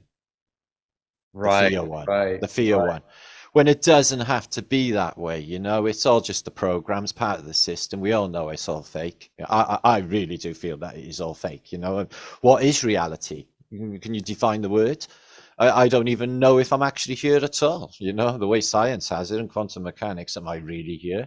Or do you just collapse? We just collapse in one another's wave functions ahead of time, Sol. It's just this, with the simulation, I'll be honest with you, I thought early on in my life that I had magical powers. People would come up to me in the street randomly and say to me, "You're psychic." So I was like, yeah, I know. And then this has just gone on through my life where I have realized that my thoughts and intention would become a reality. But I was a student in life, so I was young, hedonistic, traveling the world, certain tastes. So what would happen is the simulation, if you want to call it, just put it into words of whatever this is. If you break it right down, I think it is. It's all noughts and zeros, isn't it? It's on and off switches. I think it's definitely a manufactured reality. So I realized that I would get karma slaps. I would get really bad things, luck-wise happening to me. And I knew as well that it was me doing it. And I knew that I had self-sabotaged my life because of bad life decisions, because I'd taken away myself from the path that I was originally meant to be on. No, I'm not completely sold on predestination. I really do believe that we can change our fate in this place. I really do, that we can dictate what happens here. I'm just smashing all the rules and the boundaries and the limits and definitions of what they say is possible. I really, really know there's more, Sol, and they're lying. I've seen more, I've experienced more, and this sixth, if you like, century deprivation tank that we find ourselves in, once you break out, or just even touch outside of it, outside of this sim room, whatever we want to call it, then you touch eternity. And then that is so beautiful. And it's a feeling so rich and so powerful that you would give up anything and everything to feel it again. And I've only felt that for a few seconds in my life. So I knew that there was more. And I knew that death was bullshit. And we should never be living our lives feared of that. What will be an awesome experience. Yeah, this is a friend waiting. Death is a friend. It's just a change of vibration to another room, of another realm of experience. This one is seemingly some sort of schoolroom. I would see it as some sort of, feels like some sort of the ultimate job application to me. That's good. I like that. Yeah. You know, yeah, you might be aware that I've been on this very shamanic Toltec journey for quite a while, and one of the hallmarks of that worldview is that death is an advisor. That death is your most trusted advisor. It is really your friend. It's the only advisor you can ultimately trust to tell you the absolute truth at any given moment, which includes, is this my death? You know, and so, or am I going to die? And it will tell you that, and you can make decisions accordingly. And one of the advantages of this relationship is that if you can come to terms with having that force as your advisor, it stimulates you to live every moment, every day, as if this is your last act. And when you do that, it creates an intensity and a precision in your experience that is unmatchable. Precisely. I was really, you know, super interested on the work that I watched on the Tolmecs. It was similar to the Essenes, but you know, there was so much that I never knew. And I've been on a similar shamanic journey for maybe 40 years now. But it's been me trying to analyze consciousness to explain some of the phenomena that I've witnessed in my life and trying to make some sense of it is what has been going on. And, you know, say, for example, Sol, we don't reside here. Okay, this isn't us. Okay, this is our 3D manifestation, projection from whatever, the stars. I don't know, the holodeck. It doesn't matter. But just say this is not the real us. And the guardian angels or the hidden hand or religion or whatever it is that we feel that we cannot see that definitely helps us is us existing in consciousness in another realm. Now, what would be the definitions of that realm where we truly exist? Would we have an environment, or is consciousness itself the environment where we truly reside? Because this isn't it. So these are the thoughts I've been thinking this week. Oh yeah, those are where do we really, you know? Yeah, you know, it's interesting.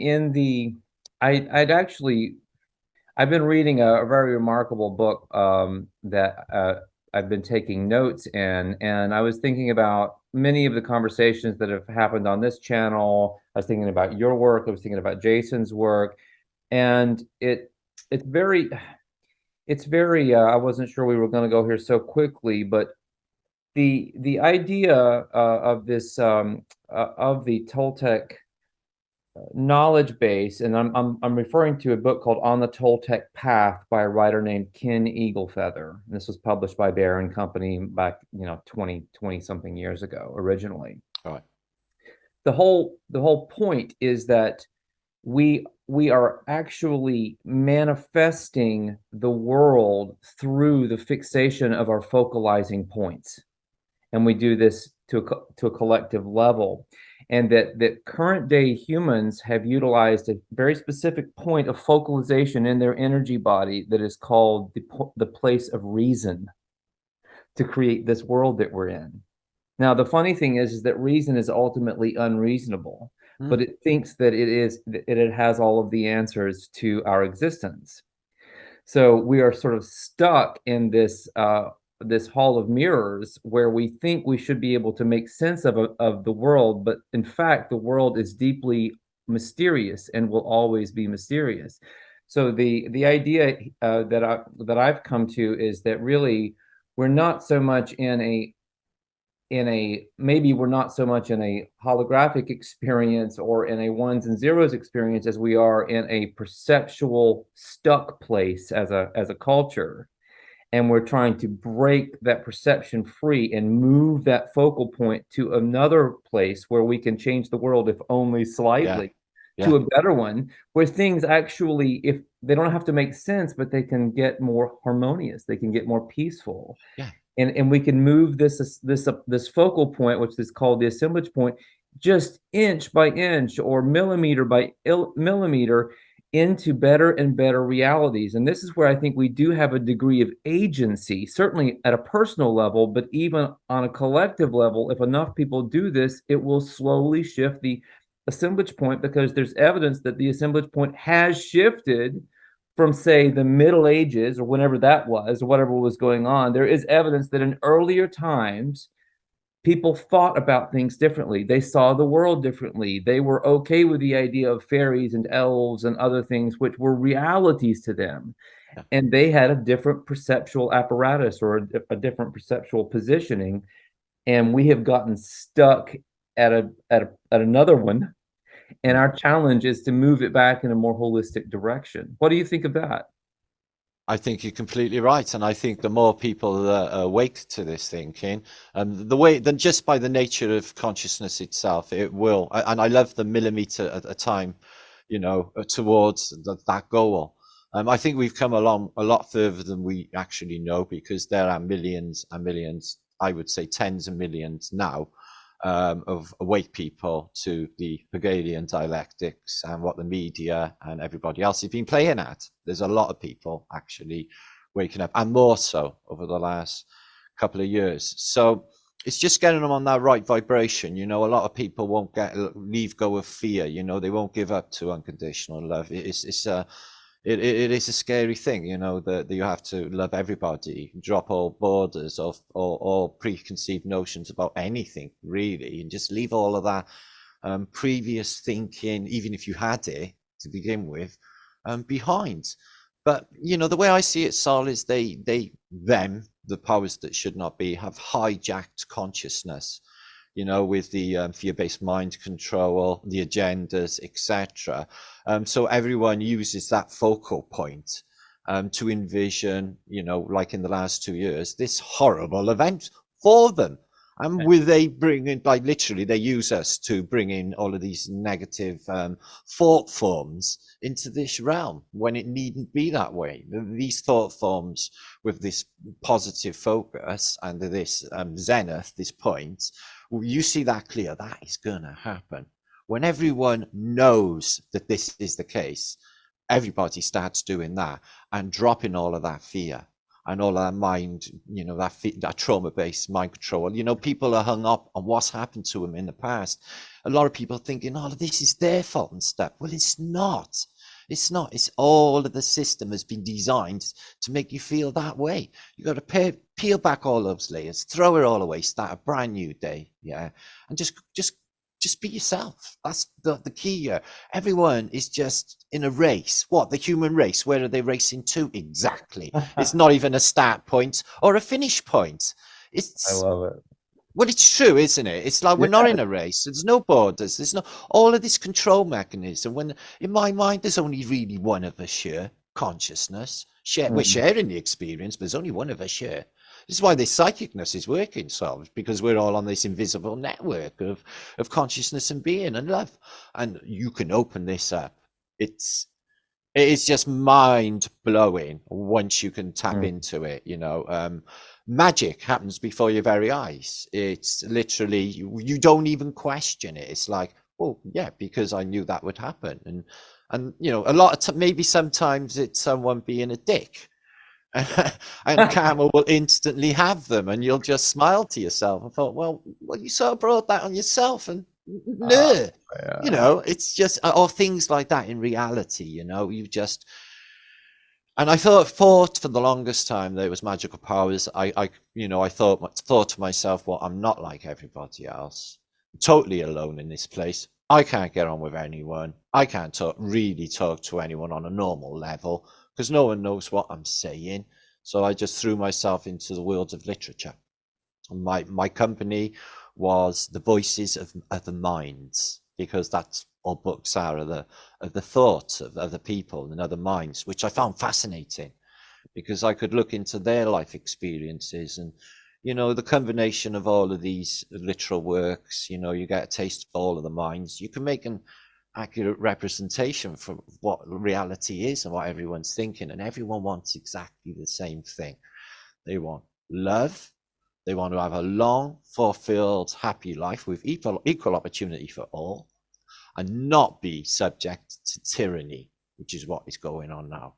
And it's not just tyranny. This is a tyranny with not a pretty picture ending that they keep telling you about. There's consciousness again. Everyone focuses on that bad sort of IA future experience that they got waiting for us, the transhumanization, etc. The way of consciousness, everybody thinks about it and sort of makes it some sort of reality. But it won't be really, because they'll just be doing a stage show. It'll all be smoke and mirrors, like it's all smoke and mirrors. Every day you wake up, you open your window, and the birds will still be tweeting, and it's like nothing's happened. Close your window. And this is the realm we live in.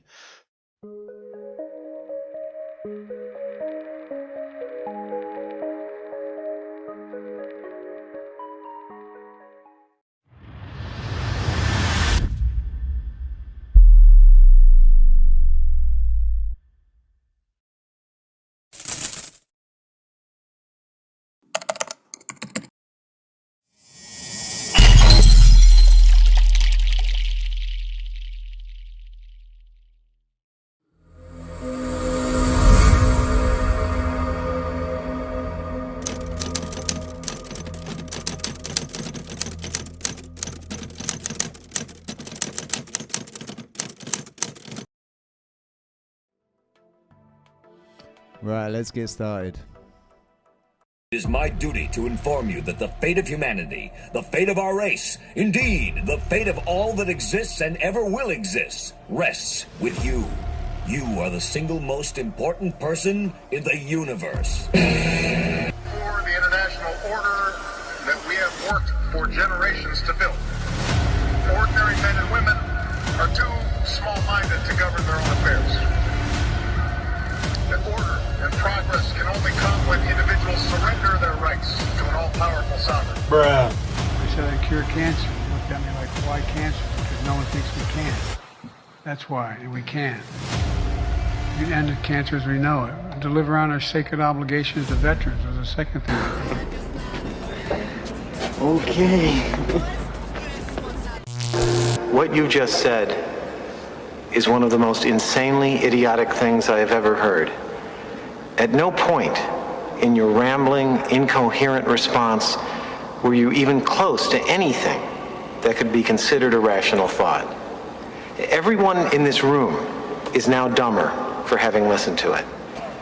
I award you no points, and may God have mercy on your soul. Emotional damage! You won't? 007. Something good must come from this. Will you Something good. shut up? We tried to tell you we want you. You wouldn't listen, you demonized the soul. Choose your destiny. Flawless victory. Punisher!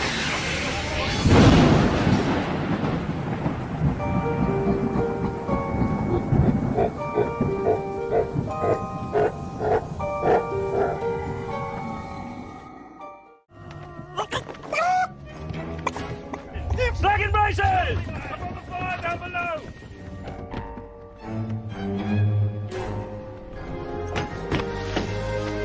Gentlemen, I wash my hands of this business. I've been waiting for AI to be able to solve a moral dilemma. Apple pen, pineapple pen. Pen, pineapple, apple pen. I remember when I lost my mind.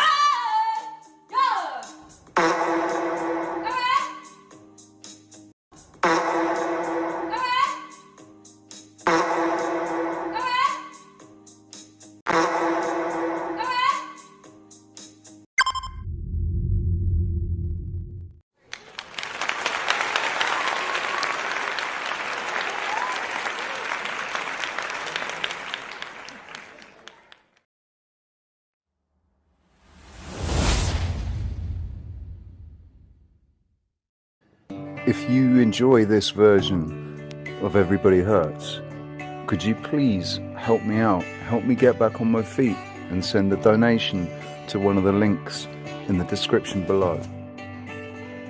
Thank you.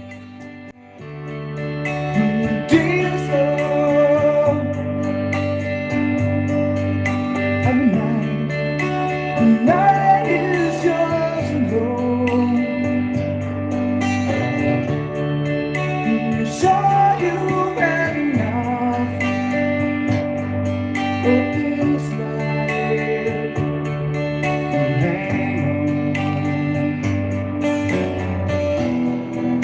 To let yourself go.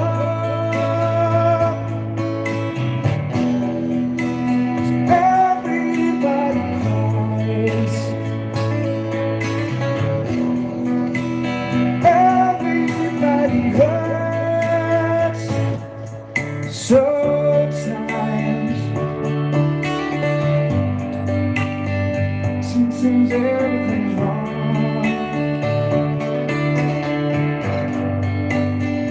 Now it's time to sing along. The day is night alone. Hold on, I feel like letting go. If you think you've had too much of this life, hang on. Everybody hurts. Take off good influence. Everybody hurts. Just throw your hand. Oh no.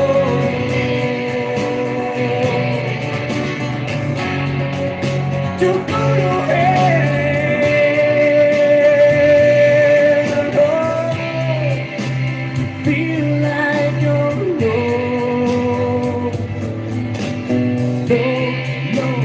No, not alone.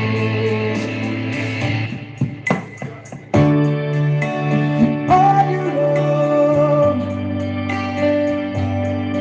in this life? Days and nights alone. When you think you've had too much of this life.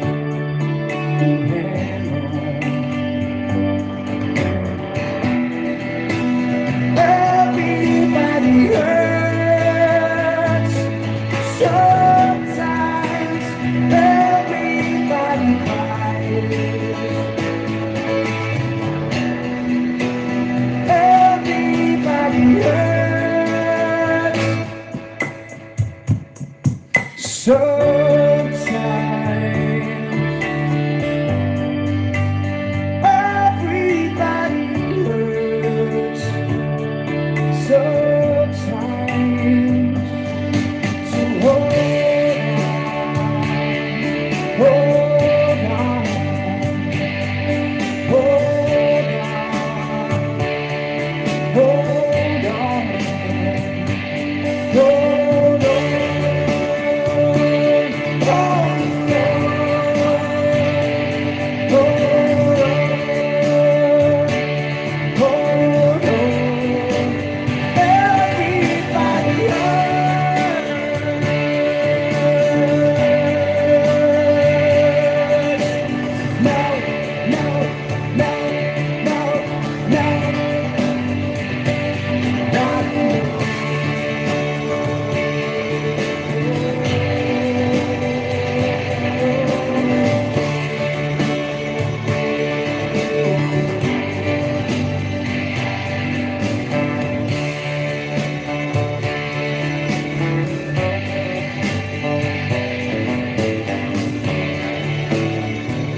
Thank you very much.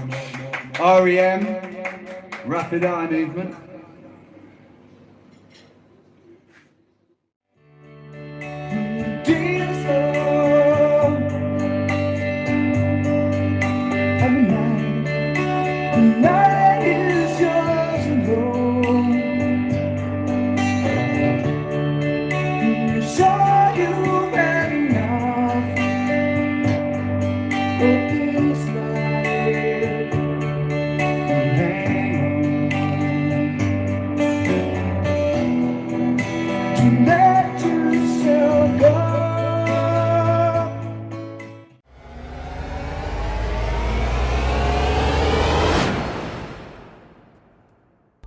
.007.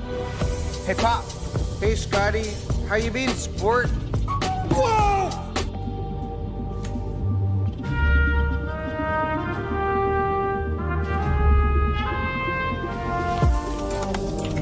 I'm sorry, can I stop you? Can you just take a couple steps back? I'm allergic to nuts. Jesus Christ! Here's your friend. Oh, do you find me sexy? Oh, look at my titties. Oh, my titties! Ah! Is racist, it's homophobic, it's transphobic, and by the way, you will not be successful. Any comedian who thinks they're a free speech and a freedom fighter, they will not be successful. Okay, you will fail. Nobody's watching your stupid sketches, okay? Nobody's making fun of you. They're making fun of you. That's what they're doing. You're gonna be poor, okay? You're not gonna have a house or anything, okay? So just stop it. What are you looking at? Honestly, your weird dead eyes. They are weird. Super weird. So funny. We had, together with my leadership team, when we started in 19, the first week we met in January of 19 in California, and to set up the goals for the next 5 years. And one of them was by 2023, we will reduce the number of people in the world by 50%. I think today, this dream is becoming reality. How do I approach this matter? How can we see the truth? Things that are going very well, things like reducing child to death, reducing child to death, reducing child to death, and improving the nutrition. So travel to Africa, meet with scientists. We see a lot of things that are going very well, things like reducing child to death, reducing child to death, reducing child to death. So I don't think I'm being dramatic when I say that the Global Pandemic Treaty and the amendments to the International Health Regulations will allow the WHO to declare a public health emergency of international concern a fake.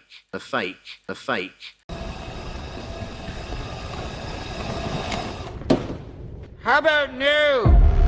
I keep smashing my head against the wall, and I've got a headache. I don't understand why. 007.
In the army now, you're in the Pioneer Corps.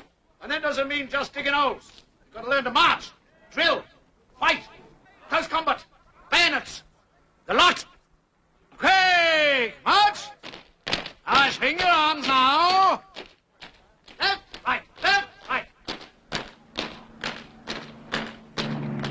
Swing your arms now! Out!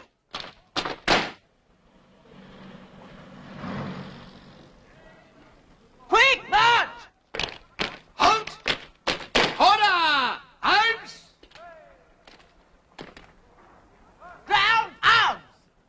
About, turn! Take up, arms! And quick march!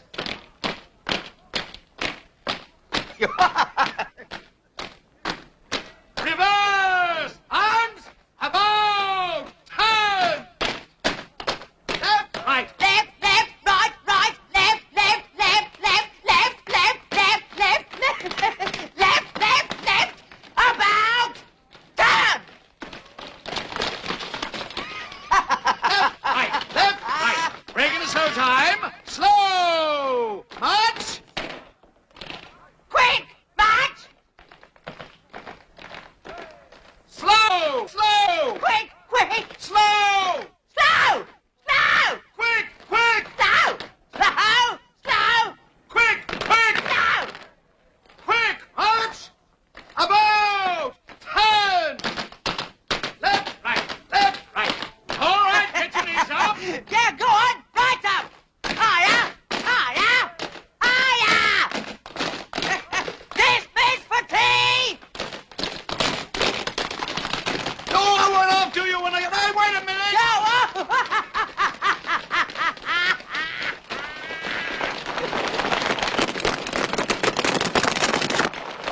Sergeant, hold up!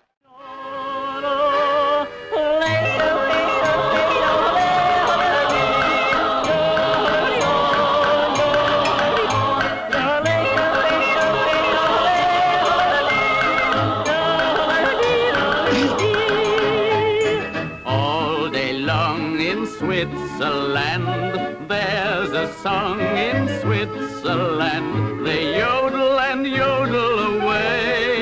It's the loveliest language, they say.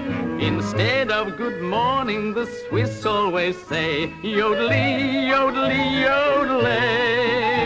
When gathering corn or enjoying their play, yodelly, yodelly, yodelay. They yodel when dancing and when they're romancing. A yodel, they say, keeps your worries away. And when there's a wedding, the bells even play yodelly, yodelly, yodelay. Instead of good morning, the Swiss always say yodelay, yodelay. When gathering corn or enjoying their play, yodelay. They yodel when dancing and when they're romancing. A yodel, they say, keeps your worries away. And when there's a wedding, the bells even play.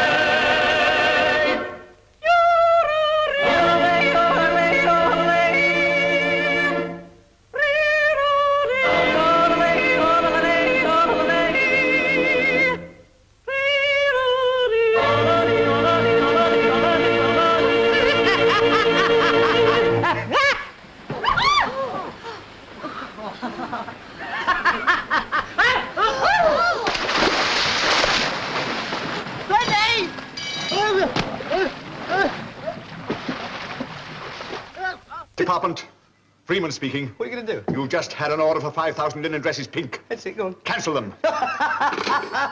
Cancel.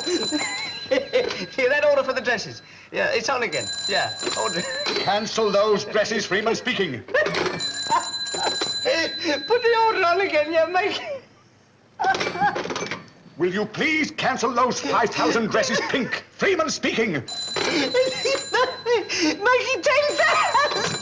No, 5,000. No, for heaven's sake, cancel them altogether, please. We'll have all you got now. You won't have anything of the kind. Cancel them all.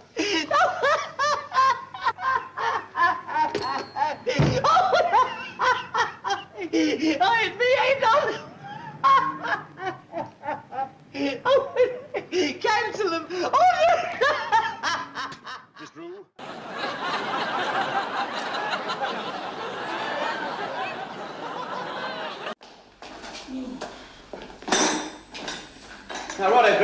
pop upstairs and get the floorboards up. Now, you know what you're doing, don't you? Don't you worry, Jill. Leave it to me. Right. Oh, he's a craftsman. Wait, Grandad, do you want a jemmy? No, had one before we left. Why does he have to remove the floorboards? What is this? The International Year of the Wally Brain or something? Listen, my good man. How do you think that great big heavy chandelier stays up there on that ceiling, eh? It is not by the power of prayer or double-sided sticky tape. There is a long threaded bolt through that chandelier. It goes through a wooden joist and is held in position by a locking nut. Now, in order to undo the locking nut, you must first lift up the floorboards. Au de jour? We learn something new every day. If you need me, I shall be round at the garages. Right. Here, while you're there, give the van a wash, will you? Ah, talking of Wally brains. Eh? Come on. Wait, what's that?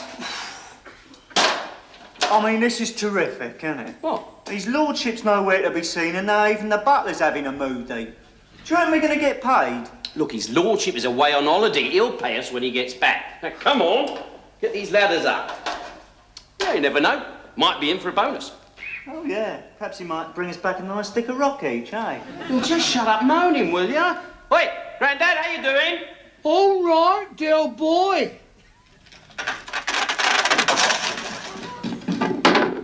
I found it, Dale.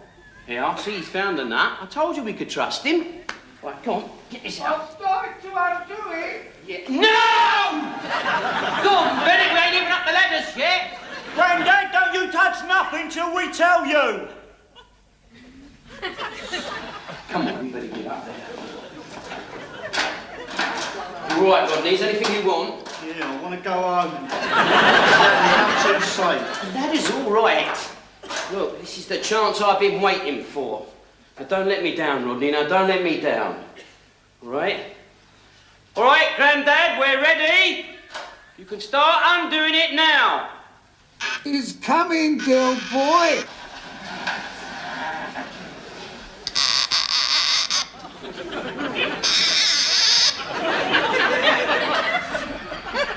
One more turn, Dale. Right. Now brace yourself, Rodney. Brace yourself.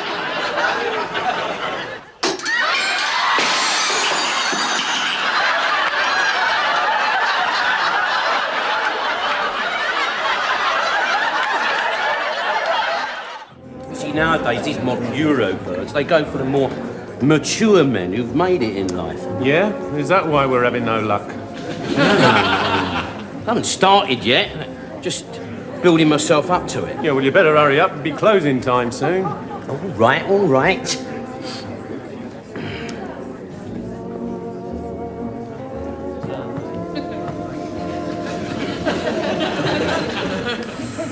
I think we're on a winner here, Trig. All right?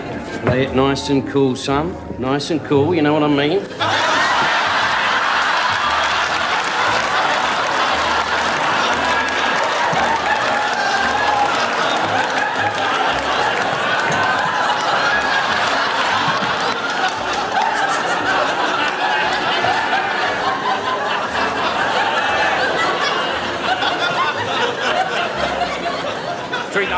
Drink up, we're leaving.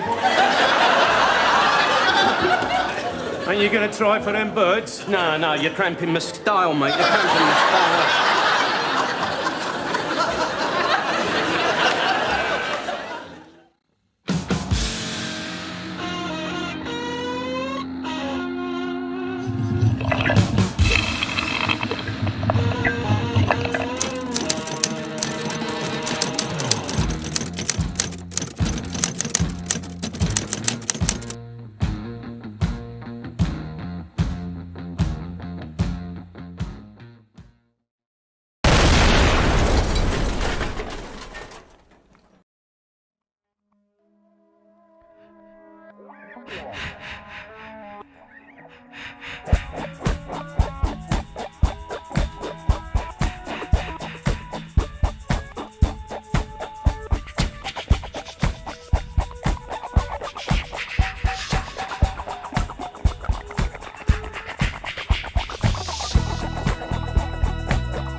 I've got an obsessive compulsive disorder.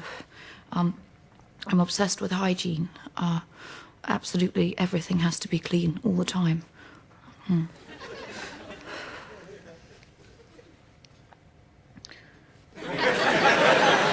Unfortunately, I'm also bone bastard idol.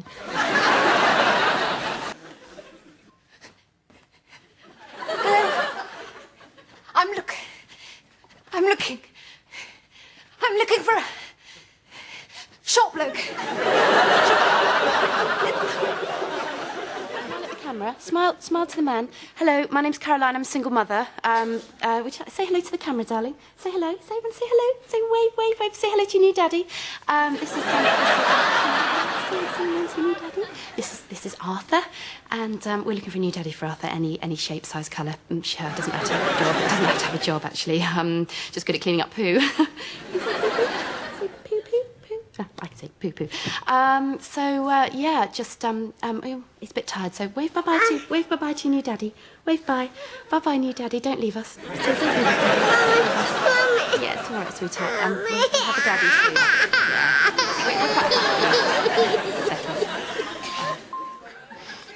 Estoy buscando un toro grande y negro. Hombros anchos, 4 piernas, pecho peludo. Cuernos, 2. Que habla español. Hi, I'm Elaine. I'm looking for a tall, solvent man who's very kind and considerate. I work as a legal secretary, and my interests include going to the theatre, eating good food, and playing tennis. Give me a call. Hello, I'm Roz. Before we go any further, I feel that I should be open, big red tractor, about one particular aspect of myself. There is something in my life, fencing, that I feel is just too significant not to big egg! I know it puts some people off, but I would. It does exactly what it says on the tin! Need you, whoever you are, to accept wickerwork. Me as I am. Burley! As a Christian. Hello, my name's Claire. I'm self-employed. I like volleyball, backgammon and mucking around in the garden, that sort of thing. That's it really. I live in Epping. Hello there. My name is Eric, and I work as a bus driver. My hobbies include darts, crosswords, watching television. I'm quite interested in finding the right lady, settling down. I think I'd make a good husband and father. I'm not a woman. Not. Hello, I'm Tara. And I shout my own name during sex. Not just once, but over and over again. And if I'm really enjoying myself, I shout my whole name, Tara Jane Elizabeth Fanshawe. And occasionally my nickname, Mallard. So if you haven't got a problem with this, give me a ring. Or indeed, if you shout your own name during sex, ring me. My name is Marcy. I live in London, and I'm an independent film maker.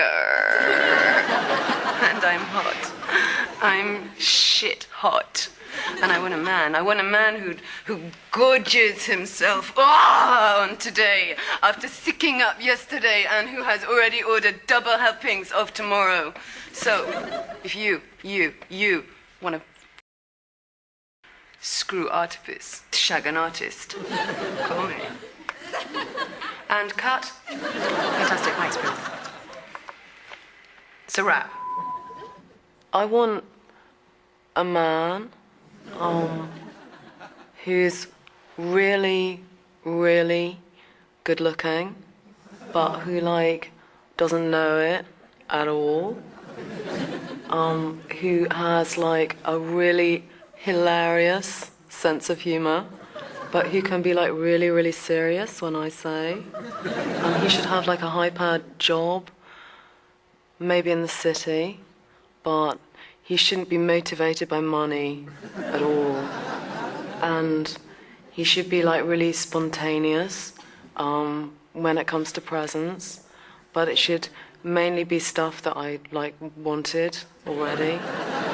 And he should be really, really tough, but really, really gentle. And he should have quite a large penis, but he shouldn't feel that he has to use all of it, all of the time. And he's got to be able to fly.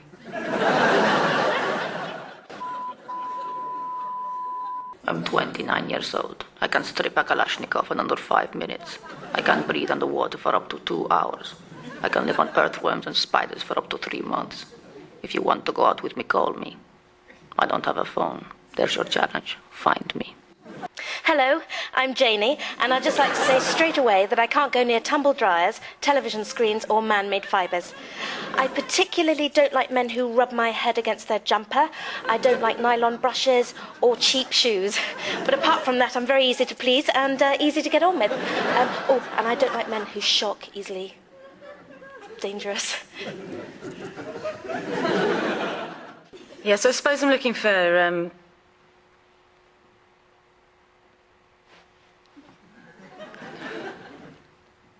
yeah, just anyone, really. Yeah,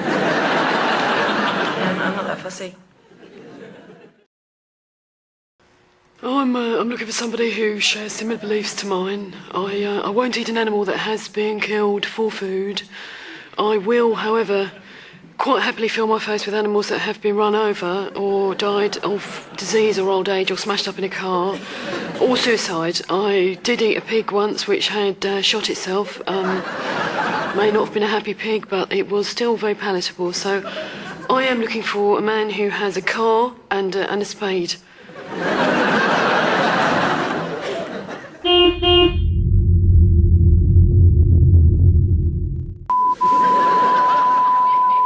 Hello, my name's Kirsty, and I'd like to meet a gay man who fancies women, or at least one who's prepared to pretend. On the first date, almost certainly. So don't sit there during the meal wondering whether or not that's going to happen, because it just won't. Even if I accept a dessert off of you, as far as I'm concerned, dessert doesn't mean anything really. I know there are girls that use the accepting of a dessert as some kind of code for yes, I will do it on the first date, but not me. Because on the first date I tend to get very, very nervous, and I eat a lot and just can't do it when I'm full.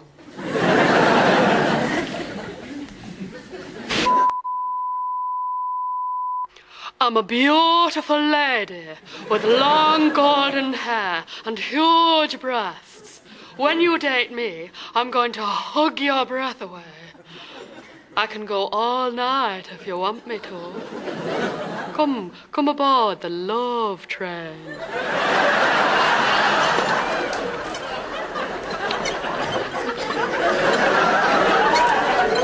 We're two gay women. Is there anyone out there who would be interested in sharing our bed with us, who's male? I mean, obviously it's a long shot because we are a couple and we are a gay couple and both very much in love with each other. But, you know, if there was anybody who would like to watch or... Yeah, it doesn't have to join in, but if you did feel comfortable about joining in, then that would be really great. Teach us or just not teach us, just be passive or Yeah. or be active. Yeah. Anyone at all, really. I know it's a long shot, but... age and size doesn't unimportant. Looks unimportant. Yeah. Just could teach us how to pleasure him. Yeah. It would be really nice for us, but obviously we realise it's a bit of a long shot. Yeah. Yeah. Thanks for listening. Thanks.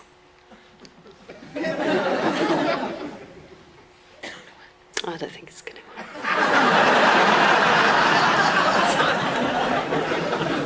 If Adam and Claire ate whelks on a Tuesday, thence took a stroll along the beach, putting 4 pebbles in their pocket each, then took 2 separate trains to Bangor with pockets full of sand, how many seagulls were on the roof of the Carshalton train when they arrived? If you think you know the answer to this, do give me a call. Peak rates begin at £2 per minute, cheap rate 48 pence. Let me know if you're A, in love with me, B, would like to be in love with me, C, don't love me at all. I live in Bagshot. I like bogling.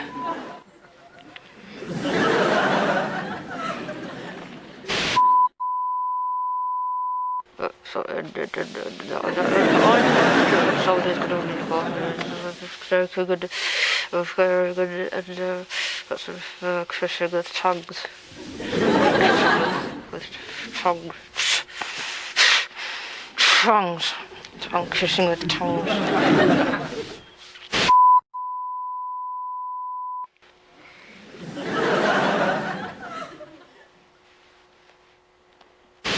Hello.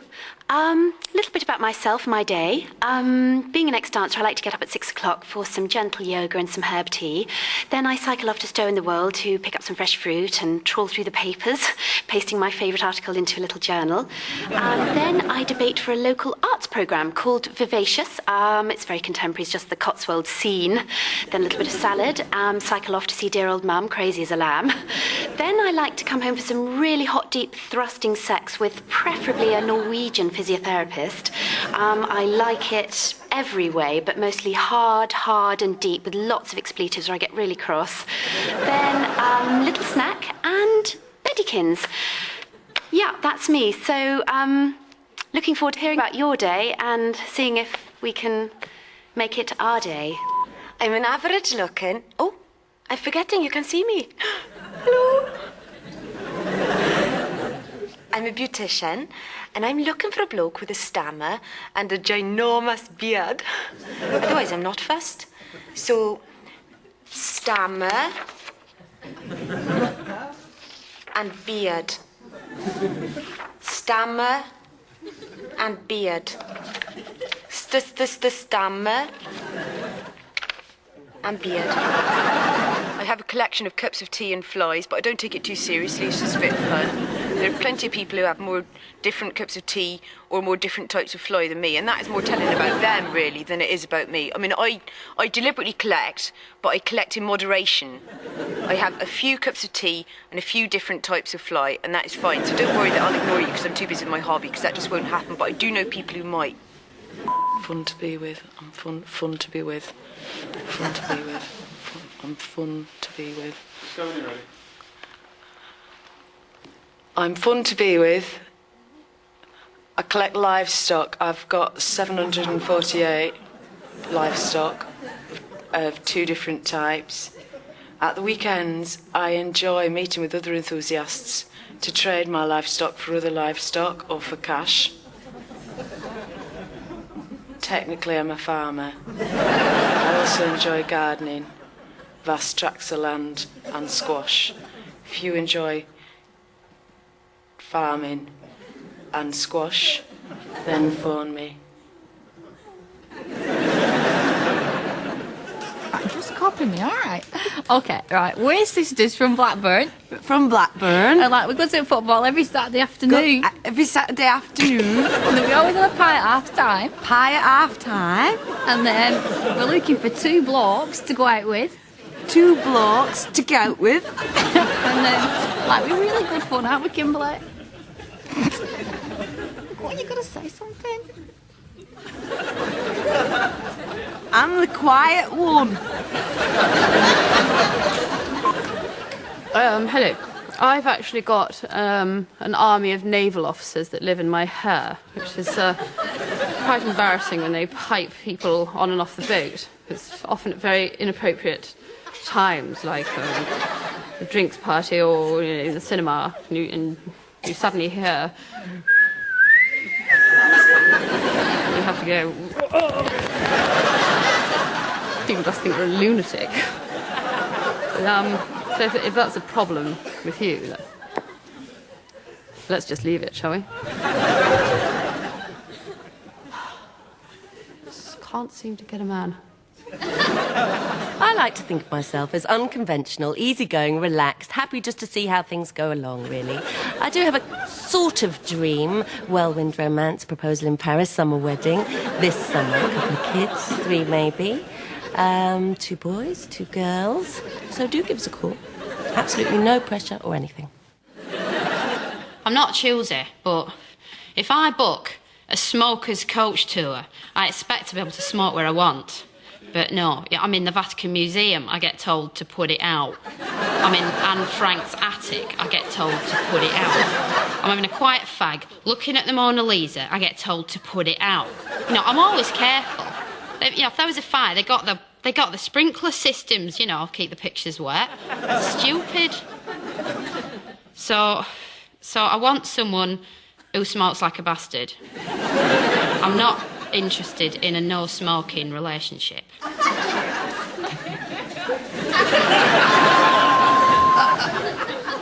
We are Apollina and Benji Maharsin. We are looking for a young, similar, attractive couple in the England area who want to meet up for evenings of beer and wine and fun, maybe more.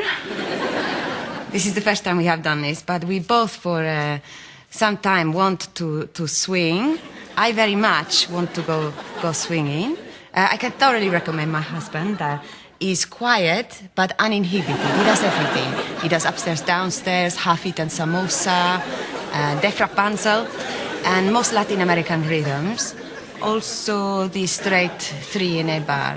And as for me, I don't want to be arrogant, but I can really make the puffin fly.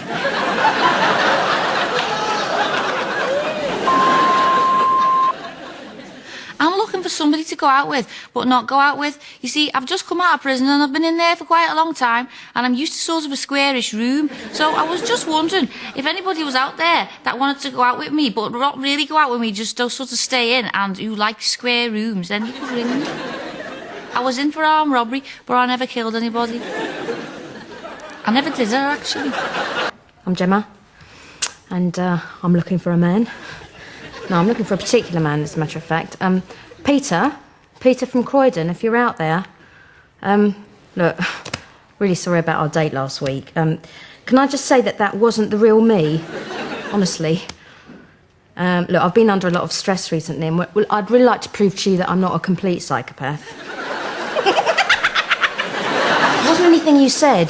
It's just something you wore. So, do I get a second chance? Please? No, man, because I'd really like to make it up to you. So, perhaps you can give me a buzz when you're back on your feet. Foot. Oh, I'm only mucking about.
Search for the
you hard.